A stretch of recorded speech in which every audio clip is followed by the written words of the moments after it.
ਸਲੋਕ ਮਹਿਲਾ ਪੰਜਵਾਂ।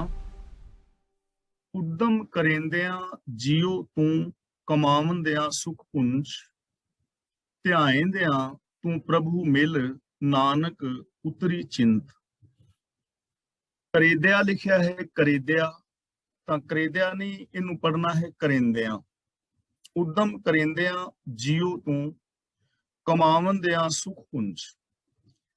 ਜੇ ਤੂੰ ਰੱਬੀ ਰਜਾ ਵਿੱਚ ਤੁਰਨ ਦਾ ਉਦਮ ਕਰੇ, ਰੱਬੀ ਗੁਣਾਂ ਦੇ ਧਾਰਨੀ ਹੋਣ ਵਾਸਤੇ ਤੂੰ ਉਦਮ ਕਰੇ, ਤਾਂ ਜੀਓ ਤੂੰ ਦਾ ਮਤਲਬ ਤੂੰ ਅਸਲੀ ਜ਼ਿੰਦਗੀ ਜੀਵੇਂਗਾ, ਤੈਨੂੰ ਆਤਮਿਕ ਜੀਵਨ ਮਿਲ ਜਾਏਗਾ।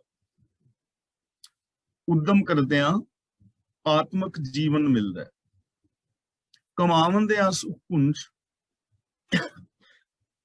ਤੇ ਜੇ ਅਸੀਂ ਕਮਾਈ ਕਰੀਏ, ਕਮਾਈ ਕਰੀ ਦਾ ਮਤਲਬ ਇਹਨਾਂ ਗੁਣਾਂ ਨੂੰ ਇੰਪਲੀਮੈਂਟ ਕਰੀਏ, ਤਾਂ ਫਿਰ ਸੁਖ ਮਿਲਦਾ ਹੈ, ਸੁਖ ਮਾਣੀਦਾ ਹੈ।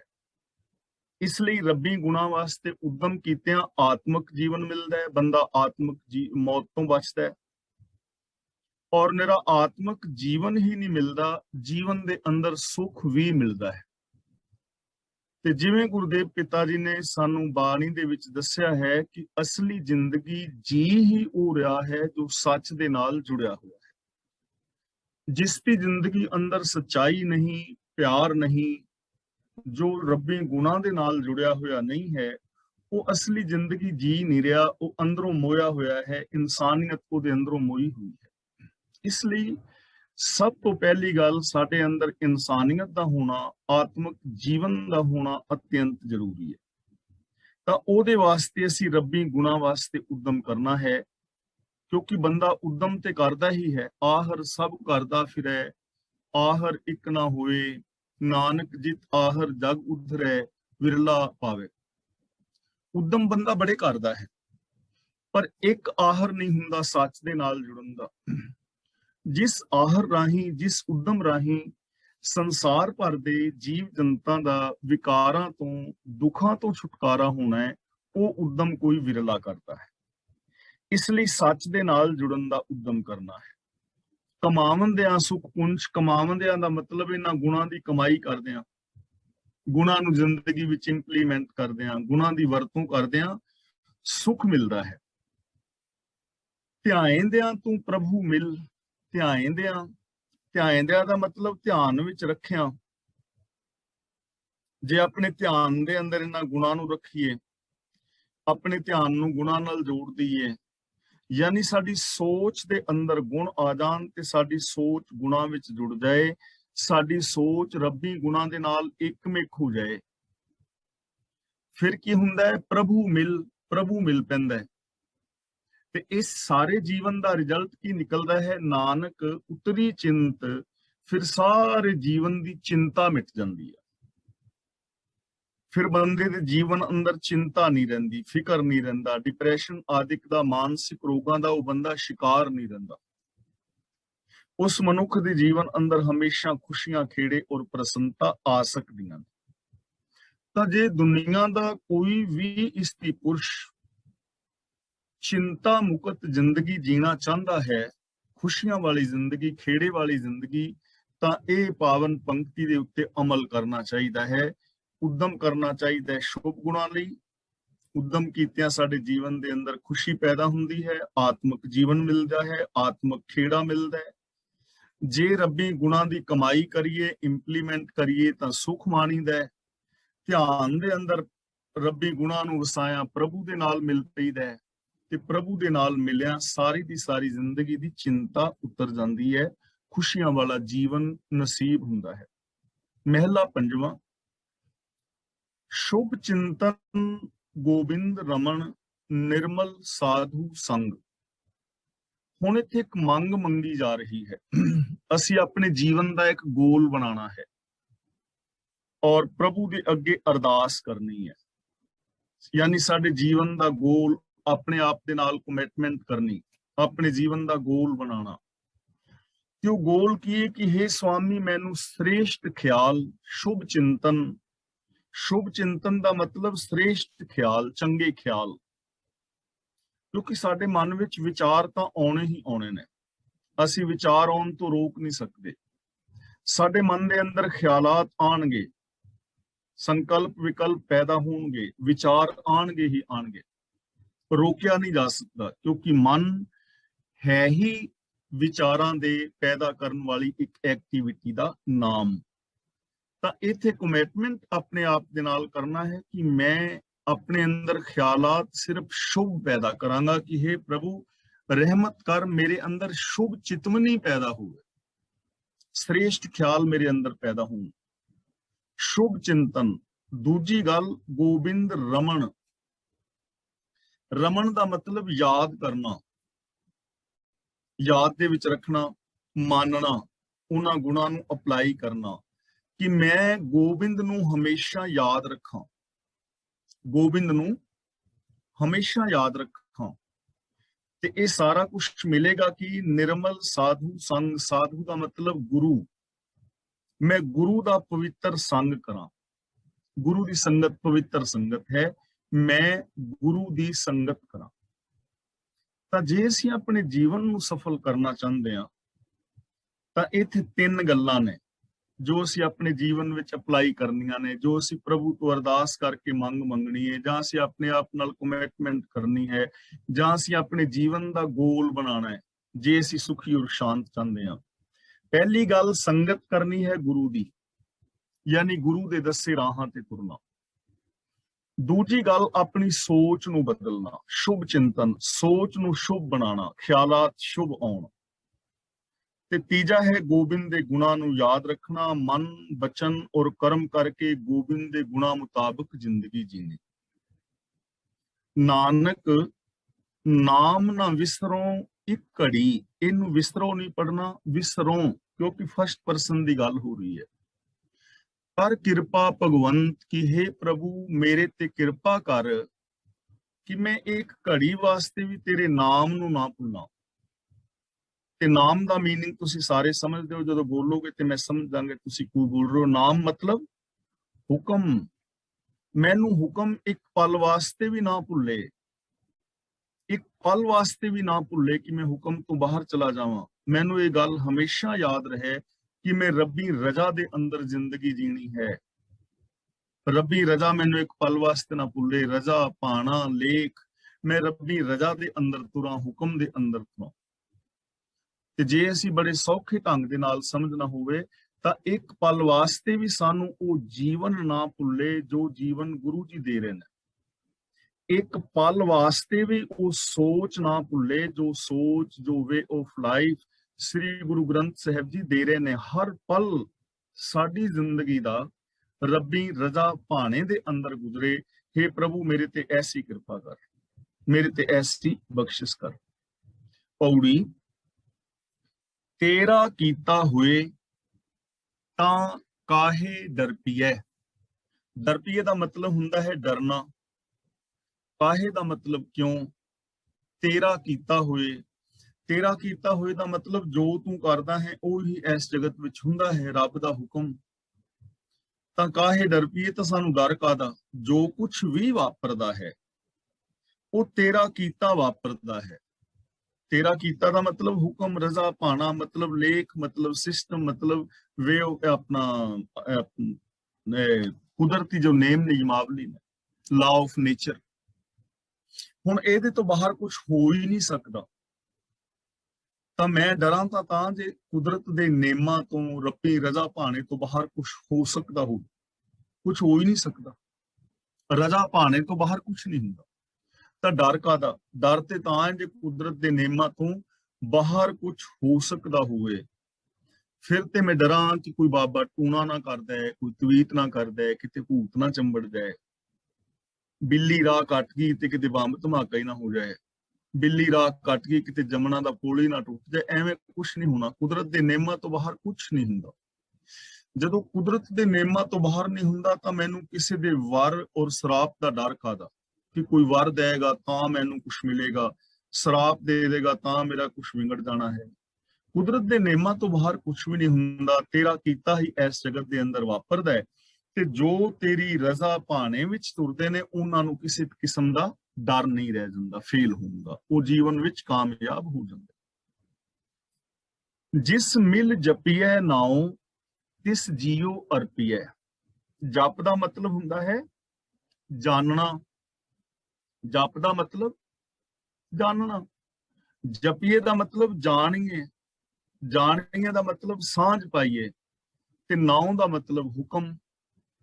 ਜਿਸ ਇਨਸਾਨ ਦੇ ਨਾਲ ਮਿਲ ਕੇ ਹੁਕਮ ਦੀ ਸੂਝ ਮਿਲੇ, ਹੁਕਮ ਦੀ ਜਾਣਕਾਰੀ ਮਿਲੇ, ਹੁਕਮ ਦੇ ਨਾਲ ਸਾਂਝ ਮਿਲੇ, ਰੱਬੀ ਹੁਕਮ ਦੇ ਅੰਦਰ ਅਸੀਂ ਜ਼ਿੰਦਗੀ ਜੀ ਸਕੀਏ, ਤਿਸ ਜੀਉ ਅਰਪੀਐ, ਉਹਦੇ ਅੱਗੇ ਆਪਣੀ ਜਿੰਦ ਭੇਟ ਕਰ ਦੇਣੀ ਚਾਹੀਦੀ ਹੈ, ਉਹਦੇ ਤੋਂ ਆਪਣਾ ਆਪਾ ਵਾਰਨਾ ਚਾਹੀਦਾ, ਉਹਦੀ ਸੰਗਤ ਕਰਨੀ ਚਾਹੀਦੀ ਹੈ, ਉਹਦਾ ਮਾਨ ਆਦਰ ਸਤਿਕਾਰ ਕਰਨਾ ਚਾਹੀਦਾ, ਉਹਦੇ ਤੋਂ ਜਿੰਦ ਜਾਨ ਵਾਰ ਦੇਣੀ ਚਾਹੀਦੀ ਹੈ, ਜਿਹਦੇ ਤੋਂ ਸਾਨੂੰ ਰੱਬੀ ਹੁਕਮ ਦੀ ਸੂਝ ਮਿਲੇ। ਜਪੀਏ ਦਾ ਮਤਲਬ, ਜਪ ਦਾ ਮਤਲਬ ਜਾਣਨਾ, ਜਪੀਏ ਦਾ ਮਤਲਬ ਜਾਣੀਏ, ਨਾਉ ਦਾ ਮਤਲਬ ਹੁਕਮ।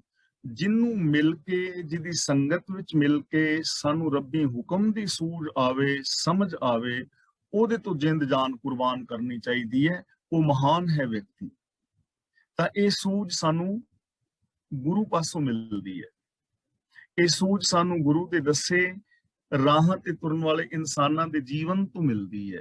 ਤਾਂ ਅਸੀਂ ਗੁਰੂ ਤੋਂ ਬਲਿਹਾਰ ਜਾਣਾ ਹੈ, ਔਰ ਜੋ ਰੱਬੀ ਰਜ਼ਾ ਭਾਣੇ ਮੁਤਾਬਕ ਗੁਰਮਤ ਆਸ਼ੇ ਅਨੁਸਾਰ ਜ਼ਿੰਦਗੀ ਜੀਂਦੇ ਨੇ, ਜਿਨ੍ਹਾਂ ਤੋਂ ਇਹ ਜਾਣਕਾਰੀ ਮਿਲੇ, ਅਸੀਂ ਉਹਨਾਂ ਦੀ ਸੰਗਤ ਕਰਨੀ ਹੈ, ਜਿਸ ਕਰਕੇ ਅਸੀਂ ਵੀ ਰੱਬੀ ਰਜ਼ਾ ਭਾਣੇ ਵਿੱਚ ਚੱਲ ਸਕੀਏ। ਆਏ ਚਿੱਤ ਨਿਹਾਲ ਸਾਹਿਬ ਬੇਸ਼ੁਮਾਰ, ਇਹਨੂੰ ਆਈਏ ਨਹੀਂ ਪੜਨਾ। ਆਈਏ ਦਾ ਮਤਲਬ ਹੋਏਗਾ ਕਿ ਆਓ ਅਸੀਂ ਆਈਏ, ਪਰ ਇੱਥੇ ਆਏ, ਆਏ ਦਾ ਮਤਲਬ ਆਉਣ ਨਾਲ, ਜੇ ਚਿੱਤ ਵਿੱਚ ਆ ਜਾਏ, ਆਏ ਚਿੱਤ, ਜੇ ਚਿੱਤ ਵਿੱਚ ਆ ਜਾਏ। ਨਿਹਾਲ ਦਾ ਮਤਲਬ ਖੁਸ਼ ਹੋ ਜਾਈਦਾ ਹੈ, ਬੇਸ਼ੁਮਾਰ ਦਾ ਮਤਲਬ ਬੇਅੰਤ ਪ੍ਰਭੂ, ਸਾਹਿਬ ਬੇਸ਼ੁਮਾਰ ਦਾ ਮਤਲਬ ਬੇਅੰਤ ਪ੍ਰਭੂ। ਜੇ ਬੇਅੰਤ ਸਾਹਿਬ ਸਾਡੇ ਚਿੱਤ ਵਿੱਚ ਆ ਜਾਏ ਤਾਂ ਨਿਹਾਲ ਹੋ ਜਾਈਦਾ ਹੈ, ਯਾਨੀ ਆਨੰਦਿਤ ਹੋ ਜਾਈਦਾ ਹੈ, ਖੁਸ਼ ਹੋ ਜਾਈਦਾ ਹੈ, ਪ੍ਰਸੰਨ ਹੋ ਜਾਈਦਾ ਹੈ, ਚੜ੍ਹਦੀ ਕਲਾ ਵਿੱਚ ਚਲੇ ਜਾਈਦਾ ਹੈ, ਆਨੰਦ ਦੇ ਵਿੱਚ ਚਲੇ ਜਾਈਦਾ ਹੈ, ਜੇ ਸਾਹਿਬ ਸਾਡੇ ਚਿੱਤ ਵਿੱਚ ਆ ਜਾਏ। ਤਾਂ ਹੁਣ ਇਹ ਗੱਲ ਚੇਤੇ ਰੱਖਣ ਵਾਲੀ ਹੈ। ਚਿੱਤ ਦਾ ਮਤਲਬ ਸਾਡੇ ਦਿਮਾਗ ਦੀ ਉਹ ਐਕਟੀਵਿਟੀ ਜੋ ਹਰ ਚੀਜ਼ ਨੂੰ ਚੇਤੇ ਰੱਖਦੀ ਹੈ। ਇਹ ਸਾਡੇ ਚੇਤੇ ਵਿੱਚ ਕਿਹੜੀ ਚੀਜ਼ ਆਉਂਦੀ ਹੈ, ਕਿਹੜੀ ਚੀਜ਼ ਸਾਨੂੰ ਚੇਤੇ ਰਹਿੰਦੀ ਹੈ, ਜਿਹਦੇ ਨਾਲ ਸਾਡਾ ਪਿਆਰ ਹੋਏ, ਜਿਹਨੂੰ ਅਸੀਂ ਚੇਤੇ ਰੱਖਣਾ ਚਾਹੀਏ। ਉਹ ਚੀਜ਼ਾਂ ਸਾਨੂੰ ਚੇਤੇ ਰਹਿੰਦੀਆਂ ਨੇ ਨਾ, ਜਿਨ੍ਹਾਂ ਨਾਲ ਸਾਡਾ ਪਿਆਰ ਹੁੰਦਾ ਹੈ। ਕਦੇ ਆਪਣੇ ਬੱਚਿਆਂ ਦੇ ਨਾਮ ਭੁੱਲੇ ਨੇ, ਕਦੇ ਆਪਣੇ ਘਰ ਦਾ ਐਡਰੈਸ ਭੁੱਲਿਆ, ਜਾਂ ਆਪਣੇ ਬੈਂਕ ਦਾ ਨਾਮ ਭੁੱਲਿਆ, ਜਾਂ ਕਦੇ ਪ੍ਰੋਪਰਟੀ ਭੁੱਲੀ ਹੈ ਵੀ ਮੇਰੀ ਕਿੰਨੇ ਪੈਲੀ ਜਾਂ ਕਿੰਨੀ ਨਹੀਂ, ਨਹੀਂ ਨਾ ਕਦੀ ਭੁੱਲੀ। ਹਰ ਸ਼ੈ ਯਾਦ ਰਹਿੰਦੀ ਹੈ, ਪਰ ਰੱਬ ਯਾਦ ਨਹੀਂ ਰਹਿੰਦਾ, ਰੱਬ ਦੇ ਗੁਣ ਯਾਦ ਨਹੀਂ ਰਹਿੰਦੇ ਜਦੋਂ ਅਸੀਂ ਜ਼ਿੰਦਗੀ ਜੀਂਦੇ ਹਾਂ। ਉਹਦਾ ਰੀਜ਼ਨ ਇਹ ਹੈ ਕਿ ਰੱਬੀ ਗੁਣਾਂ ਦੇ ਨਾਲ ਅਸੀਂ ਪਿਆਰ ਹੀ ਨਹੀਂ ਪਾਇਆ। ਅਸੀਂ ਕਦੀ ਉਹਨਾਂ ਨੂੰ ਚੇਤੇ ਰੱਖਣ ਦਾ ਯਤਨ ਨਹੀਂ ਕੀਤਾ ਕਿ ਮੈਂ ਸੱਚੀ ਜ਼ਿੰਦਗੀ ਜੀਣੀ ਹੈ, ਮੈਂ ਪਿਆਰ ਵਾਲੀ ਜ਼ਿੰਦਗੀ ਜੀਣੀ ਹੈ, ਮੈਂ ਨਿਰਵੈਰਤਾ ਵਾਲੀ ਜ਼ਿੰਦਗੀ ਜੀਣੀ ਹੈ, ਮੈਂ ਨਿਰਭੈਤਾ ਵਾਲੀ ਜ਼ਿੰਦਗੀ ਜੀਣੀ ਹੈ, ਮੈਂ ਸਮਾਜ ਦਾ ਭਲਾ ਕਰਨਾ ਹੈ, ਮੈਂ ਕਿਸੇ ਨਾਲ ਬੁਰੇ ਬੋਲ ਨਹੀਂ ਬੋਲਣੇ, ਮੈਂ ਕਿਸੇ ਨੂੰ ਦੁੱਖ ਨਹੀਂ ਦੇਣਾ। ਇਹ ਗੱਲਾਂ ਤੇ ਅਸੀਂ ਕਦੇ ਚੇਤੇ ਕੀਤੀਆਂ ਹੀ ਨਹੀਂ, ਇਹਨਾਂ ਗੱਲਾਂ ਨੂੰ ਆਪਣੀ ਜ਼ਿੰਦਗੀ ਦਾ ਗੋਲ ਨਹੀਂ ਬਣਾਇਆ। ਤੇ ਗੁਰੂ ਪਾਤਸ਼ਾਹ ਜੀ ਕਹਿੰਦੇ ਨੇ, ਪਿਆਰਿਓ ਇਹਨਾਂ ਚੀਜ਼ਾਂ ਨੂੰ ਆਪਣੇ ਚੇਤੇ ਵਿੱਚ ਵਸਾਓ, ਆਪਣੇ ਚੇਤੇ ਦਾ ਯਾਦ ਦਾ ਅੰਗ ਬਣਾਓ। ਕਿਉਂ? ਕਿ ਜਦੋਂ ਰੱਬੀ ਗੁਣ ਚੇਤੇ ਆ ਜਾਂਦੇ ਨੇ, ਚਿੱਤ ਵਿੱਚ ਆ ਵਸਦੇ ਨੇ, ਮਾਨਸਿਕਤਾ ਦਾ ਹਿੱਸਾ ਬਣ ਜਾਂਦੇ ਨੇ, ਉਦੋਂ ਬੰਦਾ ਨਿਹਾਲ ਹੋ ਜਾਂਦਾ ਹੈ, ਉਦੋਂ ਬੰਦਾ ਆਨੰਦਮਈ ਜ਼ਿੰਦਗੀ ਜੀਂਦਾ ਹੈ, ਉਦੋਂ ਬੰਦਾ ਖੁਸ਼ੀਆਂ ਵਾਲੀ ਜ਼ਿੰਦਗੀ ਜੀਂਦਾ ਹੈ। ਤਿਸ ਨੂੰ ਪੋਹੇ ਕਵਣ ਜਿਸ ਵੱਲ ਨਿਰੰਕਾਰ। ਜਿਸ ਵੱਲ ਦਾ ਮਤਲਬ ਜਿਹਦੇ ਵੱਲ ਦਾ ਰੱਬ ਹੋਵੇ, ਜਿਹਦੇ ਸਿਰ ਦਾ ਰਾਖਾ ਰੱਬ ਹੋਵੇ, ਜਿਨੇ ਰੱਬ ਨੂੰ ਆਪਣਾ ਪੱਖੀ ਬਣਾਇਆ ਹੋਵੇ, ਜਿਨੇ ਰੱਬ ਨੂੰ ਆਪਣੇ ਚਿੱਤ ਵਿੱਚ ਵਸਾ ਲਿਆ ਹੋਵੇ। ਇਸ ਨੂੰ ਪੋਹੇ ਕਵਣ, ਪੋਹੇ ਦਾ ਮਤਲਬ ਦਬਾਅ ਪਾਏ, ਉਹਨੂੰ ਕੋਈ ਟੱਚ ਵੀ ਨਹੀਂ ਕਰ ਸਕਦਾ। ਉਹਨੂੰ ਕੌਣ ਟੱਚ ਕਰੇ, ਉਹਨੂੰ ਕੌਣ ਦਬਾਏ? ਜਿਨੇ ਰੱਬ ਨੂੰ ਆਪਣੇ ਹਿਰਦੇ ਵਿੱਚ ਵਸਾ ਲਿਆ। ਕੀ ਉਹਨੂੰ ਕਾਮ, ਕ੍ਰੋਧ, ਲੋਭ, ਮੋਹ ਉਹਦੀ ਸੁਰਤ ਨੂੰ ਦਬਾ ਸਕਦੇ ਨੇ? ਕੀ ਉਹਦੇ ਉੱਤੇ ਕੋਈ ਲਾਲਚ ਆਦਿਕ ਪ੍ਰਭਾਵ ਪਾ ਸਕਦਾ ਹੈ? ਬਿਲਕੁਲ ਉਹਨੂੰ ਕੋਈ ਦਬਾ ਨਹੀਂ ਸਕਦਾ। ਉਹ ਸੱਚੇ ਰਾਹਾਂ ਦੇ ਉੱਤੇ ਤੁਰਿਆ ਜਾਂਦਾ ਹੈ। ਕੋਈ ਕਾਮ, ਕ੍ਰੋਧ, ਲੋਭ, ਮੋਹ, ਹੰਕਾਰ ਉਹਦੇ ਉੱਤੇ ਦਬਾਅ ਨਹੀਂ ਪਾਉਂਦਾ, ਕੋਈ ਵਿਕਾਰ ਉਹਦੇ ਉੱਤੇ ਦਬਾਅ ਨਹੀਂ ਪਾਉਂਦਾ, ਕੋਈ ਲਾਲਚ ਦਬਾਅ ਨਹੀਂ ਪਾਉਂਦਾ। ਤੇ ਜੇ ਉਹਨੂੰ ਕੋਈ ਦੁਨਿਆਵੀ ਤਾਕਤ ਦੇ ਨਾਲ ਦਬਾਣਾ ਪਾਏ ਤੇ ਉਹ ਵੀ ਉਹਨੂੰ ਨਹੀਂ ਦਬਾ ਪਾਏਗਾ। ਇਸ ਚੀਜ਼ ਦਾ ਪੂਰਾ ਸਿੱਖ ਇਤਿਹਾਸ ਗਵਾਹ ਹੈ। ਹੁਣ ਲਾਲਚ ਦਿੱਤੇ ਗਏ ਨੇ ਨਾ, ਕਿੰਨੇ ਸਾਰੇ ਲਾਲਚ ਦਿੱਤੇ ਗਏ ਨੇ ਕਿ ਤੁਹਾਨੂੰ ਜਗੀਰਦਾਰ ਬਣਾ ਦਿੰਨੇ ਆ, ਤੁਹਾਨੂੰ ਬਾਦਸ਼ਾਹ ਬਣਾ ਦੇਾਂਗੇ, ਤਾਂ ਕੀ ਕੋਈ ਲਾਲਚ ਉਹਨਾਂ ਤੇ ਦਬਾਅ ਪਾ ਸਕਿਆ? ਫਿਰ ਉਹਨਾਂ ਨੂੰ ਕਿਹਾ ਵੀ ਤੁਹਾਡੇ ਬੰਦ ਕੱਟ ਦੇਾਂਗੇ, ਤਾਂ ਕੀ ਬੰਦ ਕੱਟਣ ਵਾਲਾ ਦਬਾਅ ਉਹਨਾਂ ਨੂੰ ਦਬਾ ਸਕਿਆ? 93 ਸਾਲ ਦੀ ਉਮਰ ਬਾਬਾ ਦੀਪ ਤੇ ਬਾਬਾ ਭਾਈ ਮਨੀ ਸਿੰਘ ਜੀ ਤੇ ਜਦੋਂ ਇਤਿਹਾਸਕਾਰ ਦੱਸਦਾ ਨਾ ਗੁੱਟ ਦੇ ਉੱਤੇ ਮਾਰਨ ਲੱਗਾ ਟੋਕਾ, ਤੇ ਭਾਈ ਮਨੀ ਸਿੰਘ ਹੱਸੇ, ਕਹਿਣ ਲੱਗਾ ਯਾਰ ਤਨਖਾਹ ਲੈਣਾ, ਵਫਾਦਾਰੀ ਨਿਭਾ ਆਪਣੇ ਮਾਲਕ ਦੇ ਨਾਲ, ਬੇਵਫਾਈ ਕਿਉਂ ਕਰਦਾ, ਨਮਕ ਹਰਾਮੀ ਕਿਉਂ ਹੁੰਦਾ? ਤੈਨੂੰ ਉਹਨੇ ਬੰਦ ਕੱਟਣ ਲਈ ਕਿਹਾ ਹੈ, ਤੂੰ ਜਲਾਦ ਹੈ, ਤਨਖਾਹ ਲੈਣਾ, ਆਪਣਾ ਕੰਮ ਪੂਰਾ ਕਰ। ਤੇ ਉਹ ਕਹਿਣ ਲੱਗਾ ਬੰਦ ਹੀ ਕੱਟਣ ਲੱਗਾ, ਗੁੱਟ ਬੰਦ ਹੀ ਤੇ ਹੈ। ਕਹਿਣ ਲੱਗਾ ਇਹਦੇ ਤੋਂ ਪਹਿਲਾਂ 15 ਬੰਦ ਹੋਰ ਨੇ, ਤੈਨੂੰ ਉਹਨੇ ਬੰਦ ਕਿਹਾ ਹੈ, ਪਹਿਲਾਂ ਮੇਰੇ ਪੋਟੇ ਕੱਟ, ਫਿਰ ਗੁੱਟ ਤੇ ਮਾਰੀ ਟੋਕਾ। ਪੋਟੇ ਕੱਟੇ, ਗੁੱਟ ਕੱਟਿਆ, ਅਰਕ ਕੱਟੀ, ਮੋਢਾ ਕੱਟਿਆ, ਫਿਰ ਭਾਈ ਸਾਹਿਬ ਨੇ ਦੂਜੀ ਬਾਂਹ ਰੱਖ ਦਿੱਤੀ। ਕੌਣ ਦਬਾ ਸਕਦਾ? ਪਰ ਇਹ ਉਹਨਾਂ ਦੀ ਗੱਲ ਹੈ ਜਿਨ੍ਹਾਂ ਨੇ ਆਪਣੇ ਚਿੱਤ ਦੇ ਅੰਦਰ ਨਿਰੰਕਾਰ ਨੂੰ ਵਸਾ ਲਿਆ, ਰੱਬੀ ਗੁਣਾਂ ਨੂੰ ਵਸਾ ਲਿਆ। ਇਹ ਉਹਨਾਂ ਦੀ ਗੱਲ ਹੈ। ਉਦਮ ਕਰਿੰਦਿਆਂ ਜੀਓ ਤੂੰ, ਕਮਾਵੰਦਿਆਂ ਸੁਖ ਪੁੰਚ, ਧਿਆਇਂਦਿਆਂ ਤੂੰ ਪ੍ਰਭੂ ਮਿਲ। ਜਿਨ੍ਹਾਂ ਨੇ ਉਦਮ ਕੀਤਾ ਹੈ, ਜਿਨ੍ਹਾਂ ਨੇ ਉਹਨਾਂ ਗੁਣਾਂ ਨੂੰ ਇੰਪਲੀਮੈਂਟ ਕੀਤਾ ਹੈ, ਜਿਨ੍ਹਾਂ ਨੇ ਆਪਣੇ ਧਿਆਨ ਦੇ ਅੰਦਰ ਵਸਾ ਲਿਆ ਹੈ, ਜਿਨ੍ਹਾਂ ਨੇ ਆਪਣੇ ਚਿੱਤ ਵਿੱਚ ਵਸਾ ਲਿਆ ਹੈ, ਉਹ ਨਿਹਾਲ ਹੋ ਗਏ ਨੇ। ਆਏ ਚਿੱਤ ਨਿਹਾਲ ਸਾਹਿਬ ਬੇਸ਼ੁਮਾਰ, ਤਿਸ ਨੂੰ ਕੋਹੇ ਕਵਣ ਜਿਸ ਵੱਲ ਨਿਰੰਕਾਰ। ਫਿਰ ਜਿਹਦੇ ਵੱਲ ਦਾ ਰੱਬ ਹੋ ਜਾਏ, ਜਿਹਦੇ ਹਿਰਦੇ ਵਿੱਚ ਰੱਬ ਆ ਵਸੇ, ਉਹਨੂੰ ਕੌਣ ਪੂਹ ਸਕਦਾ ਹੈ, ਉਹਨੂੰ ਕੌਣ ਦਬਾ ਸਕਦਾ ਹੈ? ਦ੍ਰਿੜਤਾ ਹੈ ਨਾ, ਮਾਨਸਿਕਤਾ ਦੇ ਵਿੱਚ ਵਸ ਗਏ ਨੇ, ਸੋਚ ਦੇ ਅੰਦਰ ਇਹ ਗੁਣ ਵਸ ਗਏ ਨੇ, ਇਸ ਸੋਚ ਨੂੰ ਅਪਣਾ ਲਿਆ ਗਿਆ ਹੈ। ਜਿਹੜੇ ਲੋਕ ਇਹ ਸੋਚ ਨੂੰ ਅਪਣਾ ਲੈਂਦੇ ਨੇ, ਉਹਨਾਂ ਦੇ ਨੇੜੇ ਫਿਰ ਕੋਈ ਚੀਜ਼ ਆਉਂਦੀ ਨਹੀਂ, ਵਿਸ਼ੇ ਵਿਕਾਰ, ਪਾਪ, ਅਪਰਾਧ। ਤੇ ਜਿਹੜੇ ਦਬ ਜਾਂਦੇ ਨੇ ਵਿਕਾਰਾਂ ਤੋਂ, ਪਾਪਾਂ, ਅਪਰਾਧਾਂ ਤੋਂ, ਉਹਨਾਂ ਨੇ ਆਪਣੀ ਜ਼ਿੰਦਗੀ ਦਾ ਇਹ ਗੋਲ ਬਣਾਇਆ ਹੀ ਨਹੀਂ ਹੁੰਦਾ, ਉਹਨਾਂ ਦੇ ਚਿੱਤ ਵਿੱਚ ਇਹ ਚੀਜ਼ਾਂ ਵਸੀਆਂ ਹੀ ਨਹੀਂ ਹੁੰਦੀਆਂ। ਇਸ ਲਈ ਗੁਰੂ ਜੀ ਸਾਨੂੰ ਸਮਝਾ ਰਹੇ ਨੇ, ਪਿਆਰਿਓ, ਰੱਬੀ ਗੁਣਾਂ ਨੂੰ ਆਪਣੇ ਚਿੱਤ ਦੇ ਅੰਦਰ ਵਸਾ ਲਓ, ਤੁਹਾਡੇ ਨੇੜੇ ਵੀ ਕੁਛ ਹੈ ਕਾਮ, ਕ੍ਰੋਧ ਆਦਿਕ ਨਹੀਂ ਆ ਪਾਣ। ਸਭ ਕਿਛ ਤਿਸ ਕੈ ਵਸ, ਨਾ ਕੋਈ ਬਾਹਰ। ਹੁਣ ਗੁਰੂ ਜੀ ਸਾਨੂੰ ਵਿਸ਼ਵਾਸ ਦਵਾ ਰਹੇ ਨੇ ਕਿ ਹਰੇਕ ਸ਼ੈ ਪ੍ਰਭੂ ਦੇ ਵਸ ਵਿੱਚ ਹੈ, ਨਾ ਕੋਈ ਬਾਹਰ ਆ, ਉਹਦੇ ਹੁਕਮ ਤੋਂ ਬਾਹਰ ਕੋਈ ਵੀ ਨਹੀਂ ਹੈ। ਸਭ ਕੁਛ ਤਿਸ ਕੇ ਵਸ, ਰੱਬ ਦੇ ਹੁਕਮ ਦੇ ਵਸ ਵਿੱਚ ਹੈ। ਨਾ ਕੋਈ ਬਾਹਰ ਆ, ਹੁਕਮ ਤੋਂ ਬਾਹਰ ਕੋਈ ਵੀ ਨਹੀਂ ਹੈ। ਕੋਈ ਵੀ ਨਹੀਂ ਦਾ ਮਤਲਬ ਸਾਰੇ। ਇੱਕ ਅੱਧੇ ਨੂੰ ਛੂਟ ਨਹੀਂ ਮਿਲ ਜਾਂਦੀ ਵੀ ਕੋਈ ਇੱਕ ਅੱਧੇ ਨੂੰ ਛੂਟ ਮਿਲ ਜਾਏ। ਕੋਈ ਵੀ ਨਹੀਂ ਦਾ ਮਤਲਬ ਸਾਰੇ, ਸਾਰੀ ਦੁਨੀਆ। ਹੁਕਮੇ ਅੰਦਰ ਸਭ ਕੋ ਦਾ ਮਤਲਬ ਸਭ ਕੋਈ, ਜੋ ਵੀ ਇਸ ਦੁਨੀਆ ਵਿੱਚ ਪੈਦਾ ਹੋਇਆ, ਹਰ ਸ਼ੈ, ਨਿੱਕੇ ਦੇ ਰੇਤ ਦੇ ਕਿਣਕੇ ਤੋਂ ਲੈ ਕੇ ਵੱਡੇ ਸਾਰੇ ਬ੍ਰਹਿਮੰਡ ਤੱਕ। ਹੁਕਮੇ ਅੰਦਰ ਸਭ ਕੋ, ਬਾਹਰ ਹੁਕਮ ਨਾ ਕੋਏ। ਹੁਕਮ ਤੋਂ ਬਾਹਰ, ਰਜ਼ਾ ਤੋਂ ਬਾਹਰ, ਸਿਸਟਮ ਤੋਂ ਬਾਹਰ ਕੁਝ ਵੀ ਨਹੀਂ, ਇੱਕ ਨਿੱਕਾ ਜਿਹਾ ਕਣ ਵੀ ਨਹੀਂ। ਤਾਂ ਰੱਬੀ ਹੁਕਮ ਤੋਂ ਬਾਹਰ ਕੁਝ ਵੀ ਨਹੀਂ ਹੈ। ਜੋ ਕੁਝ ਵੀ ਹੈ ਰੱਬੀ ਰਜ਼ਾ ਵਿੱਚ ਹੈ। ਸੁਖ ਵੀ, ਦੁੱਖ ਵੀ, ਇੱਜ਼ਤ ਵੀ, ਬੇਇੱਜ਼ਤੀ ਵੀ, ਜਨਮ ਵੀ, ਮਰਨ ਵੀ, ਭਲਾ ਵੀ, ਬੁਰਾ ਵੀ ਹੁਕਮ ਵਿੱਚ ਹੈ, ਹੁਕਮ ਤੋਂ ਬਾਹਰ ਨਹੀਂ। ਤਾਂ ਜੇ ਅਸੀਂ ਚੰਗੇ ਬਣਨਾ ਚਾਹੁੰਦੇ ਹਾਂ, ਸੁਖ ਮੰਨਣਾ ਚਾਹੁੰਦੇ ਹਾਂ, ਤਾਂ ਸਾਨੂੰ ਹੁਕਮ ਦੇ ਅੰਦਰ ਚੱਲਣਾ ਚਾਹੀਦਾ ਹੈ, ਸਿਸਟਮ ਨੂੰ ਸਮਝਣਾ ਚਾਹੀਦਾ ਹੈ, ਔਰ ਉਸ ਸਿਸਟਮ ਮੁਤਾਬਕ ਜ਼ਿੰਦਗੀ ਜੀ ਕੇ ਆਪਣੇ ਜੀਵਨ ਨੂੰ ਸਫਲ ਕਰਨਾ ਚਾਹੀਦਾ ਹੈ। ਸੋ ਭਗਤਾਂ ਮਨ ਉੱਠਾ, ਸੱਚ ਸਮਾਹਰਾ। ਸਮਾਹਰਾ ਦਾ ਮਤਲਬ ਹੁੰਦਾ ਹੈ ਸਮਾਇਆ ਹੋਇਆ, ਸਮਾ ਜਾਣਾ। ਉੱਠਾ ਦਾ ਮਤਲਬ ਵਸਣਾ। ਤੇ ਸੱਚ ਦੇ ਚੱਚੇ ਨਾਲ ਸਿਹਾਰੀ ਹੈ, ਜਿਸ ਦਾ ਮਤਲਬ ਸੱਚ ਰਾਹੀਂ, ਸੱਚ ਦੇ ਜਰੀਏ, ਸੱਚ ਵਿੱਚ।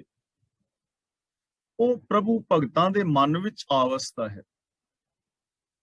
ਤੇ ਸੱਚ ਦੇ ਰਾਹੀਂ ਉਹਨਾਂ ਦੇ ਮਨ ਵਿੱਚ ਸਮਾਂਦਾ ਹੈ। ਸੋ ਭਗਤਾਂ ਮਨ ਉੱਠਾ, ਉਹ ਭਗਤਾਂ ਦੇ ਮਨ ਵਿੱਚ ਸੋਚ ਅੰਦਰ ਵਸ ਗਿਆ ਹੈ, ਸਮਾ ਗਿਆ ਹੈ। ਤੇ ਸਮਾਇਆ ਕਿਵੇਂ ਹੈ? ਸੱਚ ਸਮਾਹਰਾ, ਸੱਚ ਦੇ ਜਰੀਏ। ਸੱਚ ਉਹਨਾਂ ਨੇ ਬੋਲਿਆ ਹੈ, ਸੱਚ ਸੁਣਿਆ ਹੈ, ਸੱਚ ਵੇਖਿਆ ਹੈ, ਸੱਚ ਕਮਾਇਆ ਹੈ, ਤੇ ਰੱਬ ਉਹਨਾਂ ਦੇ ਹਿਰਦੇ ਦੇ ਅੰਦਰ ਵਸ ਗਿਆ। ਇਟ ਮੀਨਸ ਮਨ ਬਚਨ ਕਰਮ ਕਰਕੇ ਸੱਚ ਨੂੰ ਹਿਰਦੇ ਵਿੱਚ ਵਸਾ ਲੈਣਾ ਹੀ ਰੱਬ ਨੂੰ ਹਿਰਦੇ ਵਿੱਚ ਵਸਾ ਲੈਣਾ। ਇਟ ਮੀਨਸ ਮਨ ਬਚਨ ਕਰਮ ਕਰਕੇ ਸੱਚ ਨੂੰ ਪਾ ਲੈਣਾ ਹੀ ਰੱਬ ਨੂੰ ਪਾ ਲੈਣਾ ਹੈ, ਸੱਚ ਵਿੱਚ ਸਮਾ ਜਾਣਾ ਹੀ ਰੱਬ ਵਿੱਚ ਸਮਾ ਜਾਣਾ ਹੈ। ਤਾਂ ਜਿਹਦੇ ਵਸ ਦੇ ਅੰਦਰ ਸਾਰਾ ਕੁਝ ਹੈ ਉਹ ਭਗਤਾਂ ਦੇ ਮਨ ਵਿੱਚ ਹੈ ਤੇ ਸੱਚ ਰਾਹੀਂ ਉਹਨਾਂ ਦੀ ਜ਼ਿੰਦਗੀ ਵਿੱਚ ਵਸ ਗਿਆ ਹੈ। ਭਾਵ ਉਹ ਹਮੇਸ਼ਾ ਹਮੇਸ਼ਾ ਸੱਚ ਦੇ ਨਾਲ ਜੁੜੇ ਹੋਏ ਨੇ ਤੇ ਪ੍ਰਭੂ ਉਹਨਾਂ ਦੇ ਹਿਰਦੇ ਦੇ ਅੰਦਰ, ਜੀਵਨ ਦੇ ਅੰਦਰ ਹਰ ਵਕਤ ਵਸ ਰਿਹਾ ਹੈ। ਤੇਰੇ ਦਾਸ ਧਿਆਇਨ ਤੁਧ, ਇੱਥੇ ਤੁਧ ਤੂੰ ਰੱਖਣ ਵਾਲਿਆ ਨਹੀਂ ਪੜਨਾ, ਤੁਧ ਤੇ ਵਿਸਰਾਮ ਲਗਾਣਾ ਹੈ। ਤੇਰੇ ਦਾਸ ਧਿਆਇਨ ਤੁਧ, ਤੂੰ ਰੱਖਣ ਵਾਲਿਆ। ਰੱਖਣ ਵਾਲਿਆ ਦਾ ਮਤਲਬ ਤੂੰ ਰਾਖੀ ਕਰਨ ਵਾਲਾ ਹੈ, ਰੱਖਿਆ ਕਰਨ ਵਾਲਾ ਹੈ।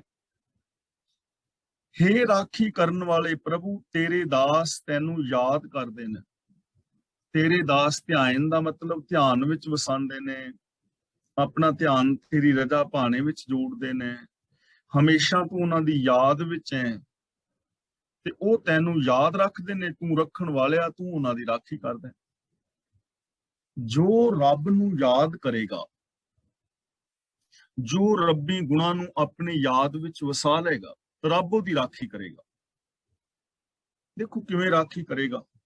ਇਹ ਨਹੀਂ ਕਿ ਹੁਣ ਮੈਂ ਕਹਾਂ ਕਿ ਰੱਬਾ ਮੈਂ ਚੋਰੀ ਕਰਨ ਚੱਲਿਆ ਤੇ ਮੈਂ 11 ਪਾਉਂਡ ਦੀ ਅਰਦਾਸ ਕਰਾਨਾ, ਗੁਰਦੁਆਰੇ ਗੋਲਕ ਵਿੱਚ ਪਾਣਾ, ਰਹਿਮਤ ਕਰੀ ਮੈਨੂੰ ਚੋਰੀ ਕਰਦਾ ਮੈਂ ਫੜਿਆ ਨਾ ਜਾਵਾਂ ਤੇ ਰੱਬ ਮੈਨੂੰ ਬਚਾ ਕੇ ਲੈ ਆਵੇ, ਤੇ ਇਹਦਾ ਮਤਲਬ ਰੱਬ ਤੇ ਚੋਰੀਆਂ ਕਰਾਉਣ ਵਾਲਾ ਹੋ ਗਿਆ। ਐਵੇਂ ਨਹੀਂ ਰਾਖੀ ਕਰਦਾ ਉਹ। ਰੱਬ ਰਾਖੀ ਕਰਦਾ ਹੈ ਕਿ ਉਹ ਚੋਰੀ ਕਰਨ ਹੀ ਨਹੀਂ ਦਿੰਦਾ। ਕਿਉਂਕਿ ਜਦੋਂ ਬੰਦਾ ਚੋਰੀ ਕਰੇਗਾ, ਵਿਭਚਾਰ ਕਮਾਏਗਾ, ਪਾਪ ਕਰੇਗਾ, ਧੋਖਾ ਕਰੇਗਾ, ਉਦੋਂ ਬੰਦੇ ਦੀ ਮੌਤ ਹੋ ਜਾਣੀ ਹੈ, ਆਤਮਕ। ਤੇ ਰੱਬ ਆਪਣੇ ਪਿਆਰਿਆਂ ਨੂੰ ਆਤਮਕ ਮੌਤ ਤੇ ਨਹੀਂ ਮਰਨ ਦਿੰਦਾ। ਰੱਬ ਆਪਣੇ ਪਿਆਰਿਆਂ ਨੂੰ ਵਿਕਾਰਾਂ ਦੀ ਖੱਡ ਵਿੱਚ ਡਿੱਗਣ ਨਹੀਂ ਦਿੰਦਾ, ਕਿਉਂਕਿ ਰੱਬੀ ਪਿਆਰਿਆਂ ਦੇ ਮਨ ਦੇ ਅੰਦਰ ਰੱਬੀ ਗੁਣ ਹਮੇਸ਼ਾ ਨੇ। ਸੱਚ ਹੈ, ਦਇਆ ਹੈ। ਤਾਂ ਜਿੱਥੇ ਸੱਚ ਔਰ ਦਇਆ ਹੈ ਉੱਥੇ ਝੂਠ ਔਰ ਕੁਦਇਆ ਆਏਗੀ ਨਹੀਂ। ਜੇ ਕਿਤੇ ਜਿਵੇਂ ਸਾਡੇ ਮਨ ਵਿੱਚ ਚੋਰੀ ਦਾ ਖਿਆਲ ਆਉਂਦਾ ਹੈ ਤੇ ਰੱਬ ਦੇ ਪਿਆਰਿਆਂ ਦੇ ਅੰਦਰ ਤੇ ਚੋਰੀ ਦਾ ਖਿਆਲ ਆਉਣਾ ਹੀ ਨਹੀਂ, ਕਿਉਂਕਿ ਰੱਬ ਦੇ ਪਿਆਰਿਆਂ ਵਿੱਚ ਖਿਆਲ ਹੀ ਆਉਣੇ ਨੇ ਚੋਰ ਕੀਆ ਚੰਗਾ ਕਿਉਂ ਹੋਏ, ਤਾਂ ਰੱਬ ਬਚਾਏਗਾ। ਹੁਣ ਅਸੀਂ ਜਦੋਂ ਆਮ ਜ਼ਿੰਦਗੀ ਵਿੱਚ ਵਿਚਰਦੇ ਹਾਂ ਤਾਂ ਅਸੀਂ ਕਹਿੰਦੇ ਹਾਂ ਸਾਡੇ ਤੋਂ ਰਹਿਤ ਨਹੀਂ ਰਹਿਣੀ, ਧਰਮ ਦੀ ਜੀ ਮਤਲਬ ਧਰਮ ਦੀ ਸਾਡੇ ਤੋਂ ਰਹਿਤ ਰੱਖੀ ਨਹੀਂ ਜਾਣੀ। ਬੰਦਾ ਪੁੱਛੇ ਵੀ ਧਰਮ ਨੂੰ ਅਸੀਂ ਥੋੜੀ ਰੱਖਣਾ ਹੈ, ਧਰਮ ਨੇ ਸਾਨੂੰ ਬਚਾਉਣਾ ਹੈ, ਸੱਚ ਨੇ ਸਾਨੂੰ ਬਚਾਉਣਾ ਹੈ, ਅਸੀਂ ਥੋੜੀ ਸੱਚ ਨੂੰ ਬਚਾਉਣਾ ਹੈ। ਸੱਚ ਨੇ ਸਾਨੂੰ ਬਚਾਉਣਾ ਹੈ। ਜੇ ਅਸੀਂ ਸੱਚ ਬੋਲਾਂਗੇ ਆਤਮਕ ਮੌਤ ਤੇ ਮਰਨ ਤੋਂ ਬਚਾਂਗੇ, ਦਇਆ ਕਰਾਂਗੇ ਤਾਂ ਅਸੀਂ ਆਤਮਕ ਮੌਤ ਤੇ ਮਰਨ ਤੋਂ ਬਚਾਂਗੇ। ਇਹ ਚੀਜ਼ਾਂ ਸਾਨੂੰ ਬਚਾਉਣਗੀਆਂ, ਰੱਬ ਸਾਨੂੰ ਬਚਾਏਗਾ, ਰੱਬੀ ਗੁਣ ਸਾਨੂੰ ਬਚਾਉਣਗੇ, ਦੁੱਖਾਂ ਤੋਂ ਬਚਾਉਣਗੇ, ਵਿਕਾਰਾਂ ਤੋਂ ਬਚਾਉਣਗੇ, ਪਾਪਾਂ ਅਪਰਾਧਾਂ ਤੋਂ ਬਚਾਉਣਗੇ, ਸਾਡੀ ਜ਼ਿੰਦਗੀ ਨੂੰ ਨਰਕ ਬਣਨ ਤੋਂ ਬਚਾਉਣ। ਇਸ ਲਈ ਅਸੀਂ ਤਾਂ ਇਹਨਾਂ ਗੁਣਾਂ ਦੀ ਸ਼ਰਨ ਵਿੱਚ ਜਾਣਾ ਹੈ, ਗੁਣਾਂ ਅੱਗੇ ਸਰੈਂਡਰ ਹੋਣਾ ਹੈ, ਗੁਰੂ ਅੱਗੇ ਸਰੈਂਡਰ ਹੋਣਾ ਹੈ, ਰੱਬ ਅੱਗੇ ਸਰੈਂਡਰ ਹੋਣਾ ਹੈ। ਕੋਈ ਵੀ ਸ਼ਬਦ ਵਰਤ ਲਓ ਜਿਹਦੇ ਰਾਹੀਂ ਤੁਹਾਨੂੰ ਠੀਕ ਢੰਗ ਨਾਲ ਸਮਝ ਆ ਜਾਏ। ਤੇਰੇ ਦਾਸ ਧਿਆਨ ਤੁਧ, ਤੂੰ ਰੱਖਣ ਵਾਲਿਆ। ਤੇਰੇ ਦਾਸ ਹਮੇਸ਼ਾ ਤੇਰੀ ਯਾਦ ਵਿੱਚ ਜੀਂਦੇ ਨੇ, ਤੂੰ ਉਹਨਾਂ ਦੇ ਆਤਮਿਕ ਜੀਵਨ ਦੀ ਰਾਖੀ ਕਰਦਾ ਹੈ। ਸਿਰ ਸਭਨਾ ਸਮਰੱਥ ਨਦਰ ਨਿਹਾਲਿਆ।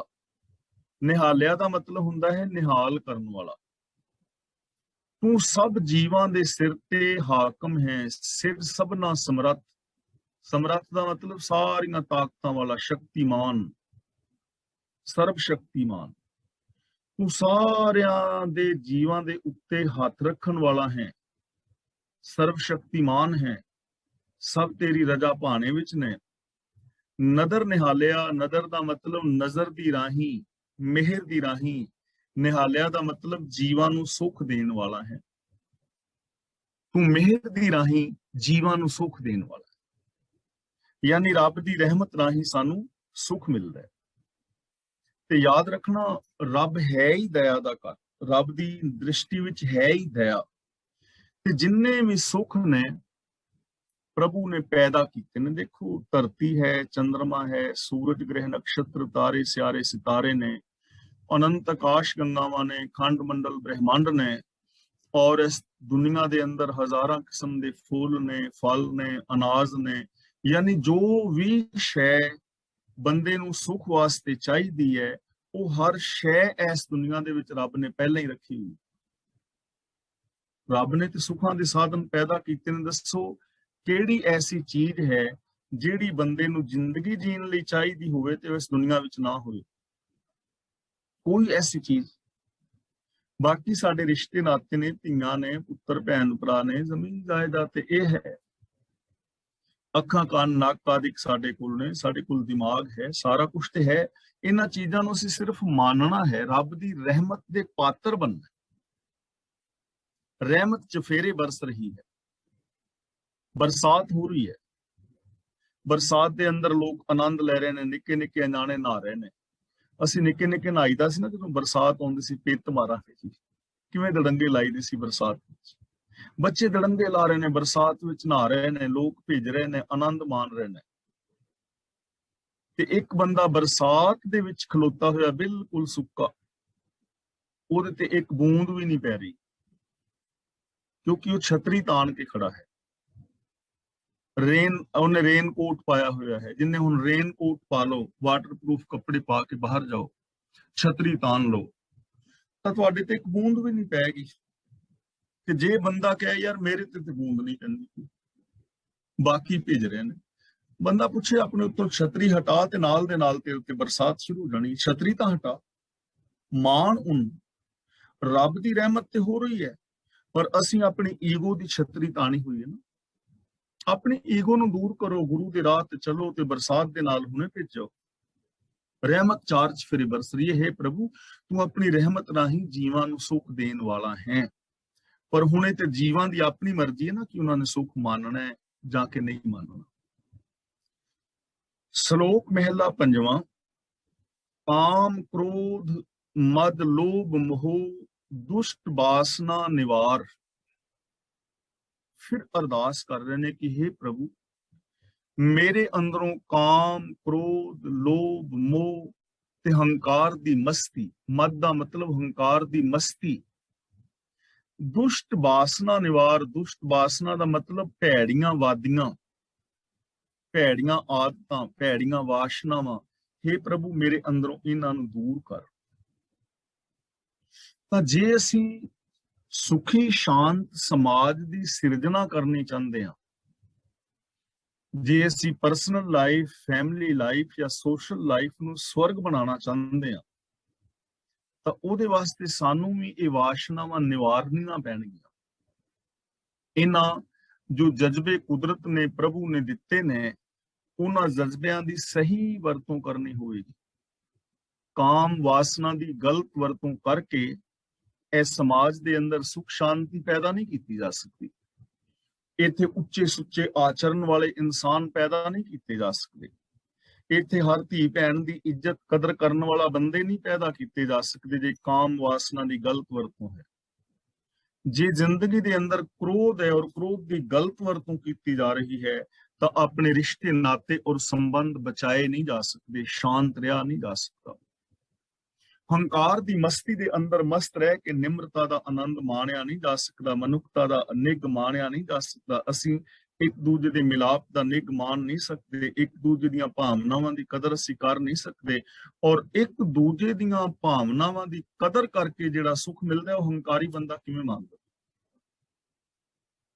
दसां नवां दी सच्ची सुच्ची किरत करके जो खुशी मिलदी है, वो खुशी कदे लोभी बंदा ठगियां मारन वाला वो खुशी नहीं मान सकता। ते निस्वार्थ भावना दे नाल जीवी हुई जिंदगी, निस्वार्थ भावनावां दे नाल कीता होया किसी दा सहयोग सैल्फिश आदमी कदे भी नहीं मान सकता। जिस दे अंदर सैल्फिशनेस है, मोह है, स्वार्थ है, बंदा कितने खुशी मानदा। और जिस बंदे दे अंदर माड़ियां वासनावां ने अंदर फुरने ही माड़े फुर रहे ने, एक ते प्रत्यक्ष तौर ते काम भी बंदा कर रहा है गलत, फुरने भी अंदर गलत ही फुर रहे ने, तो ऐसा बंदा किवें शांत रह जाएगा ਨਾ ਉਹ ਅੰਦਰੋਂ ਸ਼ਾਂਤ ਰਹੇਗਾ ਨਾ ਬਾਹਰੋਂ ਸ਼ਾਂਤ ਰਹੇਗਾ। ਤੇ ਯਾਦ ਰੱਖਣਾ, ਜਿਹੜਾ ਬੰਦਾ ਆਪ ਸ਼ਾਂਤ ਨਹੀਂ ਹੈ ਨਾ, ਉਹ ਇਸ ਦੁਨੀਆ ਦੇ ਅੰਦਰ ਸ਼ਾਂਤੀ ਰਹਿਣ ਵੀ ਨਹੀਂ ਦੇਗਾ। ਉਹ ਲੋਕਾਂ ਦੇ ਅੰਦਰ ਵੀ, ਸਮਾਜ ਵਿੱਚ ਵੀ ਅਸ਼ਾਂਤੀ ਔਰ ਅਫਰਾ ਤਫਰੀ ਫੈਲਾਏਗਾ, ਕਿਉਂਕਿ ਜੋ ਉਹਦੇ ਕੋਲ ਹੈ ਉਹਨੇ ਉਹੀ ਵੰਡਣਾ ਹੈ। ਜੇ ਕਿਸੇ ਦੀ ਜ਼ਿੰਦਗੀ ਵਿੱਚ ਪ੍ਰੇਮ ਹੈ ਤੇ ਉਹ ਪ੍ਰੇਮ ਵੰਡੇਗਾ। ਕਈਆਂ ਦੇ ਚਿਹਰੇ ਬੜੇ ਮੁਸਕਰਾਣੇ ਹੁੰਦੇ ਨੇ, ਮੁਸਕਰਾਹਟ ਹੁੰਦੀ ਉਹਨਾਂ ਦੇ ਚਿਹਰੇ ਤੇ, ਉਹ ਮੁਸਕਰਾਉਂਦੇ ਹੀ ਦਿਸਣਗੇ ਹਮੇਸ਼ਾ। ਜਦੋਂ ਦੇਖੋਗੇ ਨਾ, ਉਹ ਮੁਸਕਰਾਉਂਦੇ ਹੋਏ ਨਜ਼ਰ ਨਹੀਂ ਪੈਣਗੇ। ਤੇ ਕਈਆਂ ਦੇ, ਮੇਰੇ ਵਰਗਿਆਂ ਦੇ ਭਾਈ ਤਿਊੜੀਆਂ ਪਈਆਂ ਹੁੰਦੀਆਂ ਨੇ, ਜਦੋਂ ਮਰਜ਼ੀ ਵੇਖ ਲਓ ਉਹਨਾਂ ਦੀ ਕਦੀ ਤਿਊੜੀ ਲੈਂਦੀ ਹੋਈ ਨਹੀਂ। ਉਹ ਪ੍ਰੇਮ ਨਾਲ ਵੀ ਬੋਲਦੇ ਹੋਣ ਤਾਂ ਵੀ ਤਿਊੜੀ ਉਹ ਇੰਝ ਬੋਲਣਗੇ ਜਿਵੇਂ ਲੜ ਰਹੇ ਹੋਣ, ਕਿਉਂਕਿ ਆਦਤ ਹੈ, ਜੋ ਕਿਸੇ ਕੋਲ ਹੈ ਉਹ ਹੀ ਵੰਡ ਰਿਹਾ। ਹੁਣ ਮੈਂ ਤੁਹਾਨੂੰ ਖੁਸ਼ੀ ਤਾਂ ਦੇ ਸਕਦਾ ਜੇ ਮੇਰੇ ਆਪਣੇ ਅੰਦਰ ਖੁਸ਼ੀ ਹੋਵੇ। ਮੈਂ ਤੁਹਾਡੇ ਨਾਲ ਪ੍ਰੇਮ ਤਾਂ ਕਰ ਸਕਦਾ ਜੇ ਅੰਦਰ ਪ੍ਰੇਮ ਹੋਵੇ। ਈਰਖਾ ਦਾ ਜਿਵੇਂ ਭਰਿਆ ਹੋਇਆ ਤਾਂ ਈਰਖਾ ਦੀਆਂ ਗੱਲਾਂ ਕਰਾਂਗਾ ਨਾ। ਇਸ ਲਈ ਗੁਰੂ ਜੀ ਸਾਨੂੰ ਸਮਝਾ ਰਹੇ ਨੇ ਕਿ ਪਿਆਰਿਓ, ਜੇ ਆਪਣਾ ਜੀਵਨ, ਪਰਿਵਾਰਕ ਜੀਵਨ ਔਰ ਸਮਾਜ ਨੂੰ ਸੁਧਾਰਨਾ ਚਾਹੁੰਦੇ ਹੋ, ਇਹ ਜ਼ਿੰਦਗੀ ਨੂੰ ਸਵਰਗ ਬਣਾਉਣਾ ਚਾਹੁੰਦੇ ਹੋ, ਤੇ ਇਹਨਾਂ ਚੀਜ਼ਾਂ ਨੂੰ ਨਿਵਾਰੋ। हे ਪ੍ਰਭੂ, ਰਹਿਮਤ ਕਰ, ਮੇਰੇ ਅੰਦਰੋਂ ਕਾਮ ਵਾਸਨਾਵਾਂ, ਕ੍ਰੋਧ, ਲੋਭ ਦੀ ਮਸਤੀ, ਹੰਕਾਰ ਔਰ ਮੋਹ ਵਗੈਰਾ ਤੇ ਮਾੜੀਆਂ ਵਾਦੀਆਂ ਨੂੰ ਖਤਮ ਕਰ ਪ੍ਰਭੂ। ਰਾਖ ਲਿਹੋ ਪ੍ਰਭ ਆਪਣੇ, ਨਾਨਕ ਸਦ ਬਲਿਹਾਰ। ਆਪਣੇ ਦਾ ਮਤਲਬ ਹੈ ਮੇਰੇ ਮਾਲਕ, ਹੈ ਮੇਰੇ ਪ੍ਰਭੂ। ਆਪਣੇ ਦਾ ਮਤਲਬ ਤੂੰ ਮੇਰਾ ਆਪਣਾ ਹੈ। ਜਿਵੇਂ ਕਹੀਏ ਨਾ ਕਿ ਆ ਕੜਾ ਮੇਰਾ ਆਪਣਾ ਹੈ, ਆਕਾਰ ਮੇਰੀ ਆਪਣੀ ਹੈ, ਮਤਲਬ ਮੇਰੀ ਹੈ। ਰਾਖ ਲਿਹੋ ਪ੍ਰਭ ਆਪਣੇ, ਆਪਣੇ ਦਾ ਮਤਲਬ ਮੇਰੇ। हे ਮੇਰੇ ਪ੍ਰਭੂ, ਮੈਨੂੰ ਇਹਨਾਂ ਵਿਕਾਰਾਂ ਤੋਂ ਬਚਾਓ, ਮੈਨੂੰ ਆਪਣੀ ਸ਼ਰਨ ਵਿੱਚ ਰੱਖ, ਮੈਨੂੰ ਆਪਣੇ ਹੁਕਮ ਦੀ ਸੂਝ ਦੇ। ਨਾਨਕ ਸਦ ਬਲਿਹਾਰ, ਮੈਂ ਤੇਰੇ ਤੋਂ ਸਦਾ ਬਲਿਹਾਰ ਜਾਵਾਂ, ਵਾਰ ਨੇ ਸਦਕੇ ਜਾਵਾਂ। ਮੈਨੂੰ ਆਪਣੇ ਚਰਨਾਂ ਵਿੱਚ ਰੱਖ, ਮੈਨੂੰ ਇਹਨਾਂ ਵਿਕਾਰਾਂ ਤੋਂ ਬਚਾਓ। ਤੇ ਇੱਥੇ ਬਹੁਤ ਪਿਆਰਾ ਬਚਨ ਹੈ ਬਲਿਹਾਰ। ਜਿਹੜਾ ਬਲਿਹਾਰ ਜਾਏਗਾ ਉਹਦੀ ਰਾਖੀ ਹੋ ਜਾਏਗੀ। ਬਲਿਹਾਰ ਕਹਿਣਾ ਜ਼ਬਾਨ ਦੇ ਨਾਲ ਨਹੀਂ, ਜ਼ਬਾਨ ਨਾਲ ਤੇ ਮੈਂ ਵੀ ਕਹਿ ਰਿਹਾ ਹਾਂ, ਮੈਂ ਤੁਹਾਡੇ ਤੋਂ ਸਦਕੇ ਹਾਂ, ਬਲਿਹਾਰ ਹਾਂ, ਵਾਰ ਨੇ ਕੋਲ ਘੁਮਾਈ। ਕਿੰਨੇ ਸ਼ਬਦ ਅਸੀਂ ਵਰਤ ਜਾਂਦੇ ਹਾਂ। ਬਲਿਹਾਰ ਦੋ ਸ਼ਬਦਾਂ ਤੋਂ ਬਣਿਆ ਹੈ, ਬਲ ਅਤੇ ਹਾਰ। ਹਾਰ ਦਾ ਮਤਲਬ ਹਾਰ ਜਾਣਾ, ਬਲ ਦਾ ਮਤਲਬ ਤਾਕਤ। ਆਪਣੀ ਤਾਕਤ ਹਾਰ ਜਾਣਾ ਮੀਨਸ ਆਪਣੇ ਮਨ ਦੀ ਮੱਤ ਛੱਡ ਕੇ ਗੁਰੂ ਦੀ ਮੱਤ ਨੂੰ ਅਪਣਾ ਲੈਣਾ। ਤੇ ਜਿਹੜਾ ਆਪਣੇ ਮਨ ਦੀ ਮੱਤ ਨੂੰ ਛੱਡ ਕੇ ਗੁਰੂ ਦੀ ਮੱਤ ਨੂੰ ਅਪਣਾ ਲੇਗਾ, ਵਿਕਾਰਾਂ ਤੋਂ ਬਚ ਜਾਏਗਾ। हे ਪ੍ਰਭੂ, ਮੈਂ ਤੇਰੇ ਤੋਂ ਕੁਰਬਾਨ, ਵਾਰ ਨੇ ਸਦਕੇ ਹਾਂ, ਮੈਨੂੰ ਇਹਨਾਂ ਵਿਕਾਰਾਂ ਤੋਂ ਬਚਾ। ਮਹਿਲਾ ਪੰਜਵਾਂ। ਖਾਂਦਿਆਂ ਖਾਂਦਿਆਂ ਮੂੰਹ ਇਕੱਠਾ, ਪੈਨੰਦਿਆਂ ਸਭ ਅੰਗ। ਖਾਂਦਿਆਂ ਖਾਂਦਿਆਂ ਮਤਲਬ ਖਾਂਦਿਆਂ ਖਾਂਦਿਆਂ, ਪਦਾਰਥ ਭੋਗਦਿਆਂ ਭੋਗਦਿਆਂ ਮੂੰਹ ਇਕੱਠਾ। ਇਕੱਠਾ ਦਾ ਮਤਲਬ ਘਸ ਗਿਆ, ਮੂੰਹ ਹੀ ਘਸ ਗਿਆ ਖਾ ਖਾ ਕੇ। ਇੰਨਾ ਖਾਦਾ ਹੈ, ਖਾ ਖਾ ਕੇ ਮੂੰਹ ਘਸ ਗਿਆ। ਪਹਿਨੰਦਿਆਂ ਸਭ ਅੰਗ, ਤੇ ਕੱਪੜੇ ਪਹਿਨ ਪਹਿਨ ਕੇ ਸਾਰਾ ਸਰੀਰ ਹੀ ਘਸ ਗਿਆ।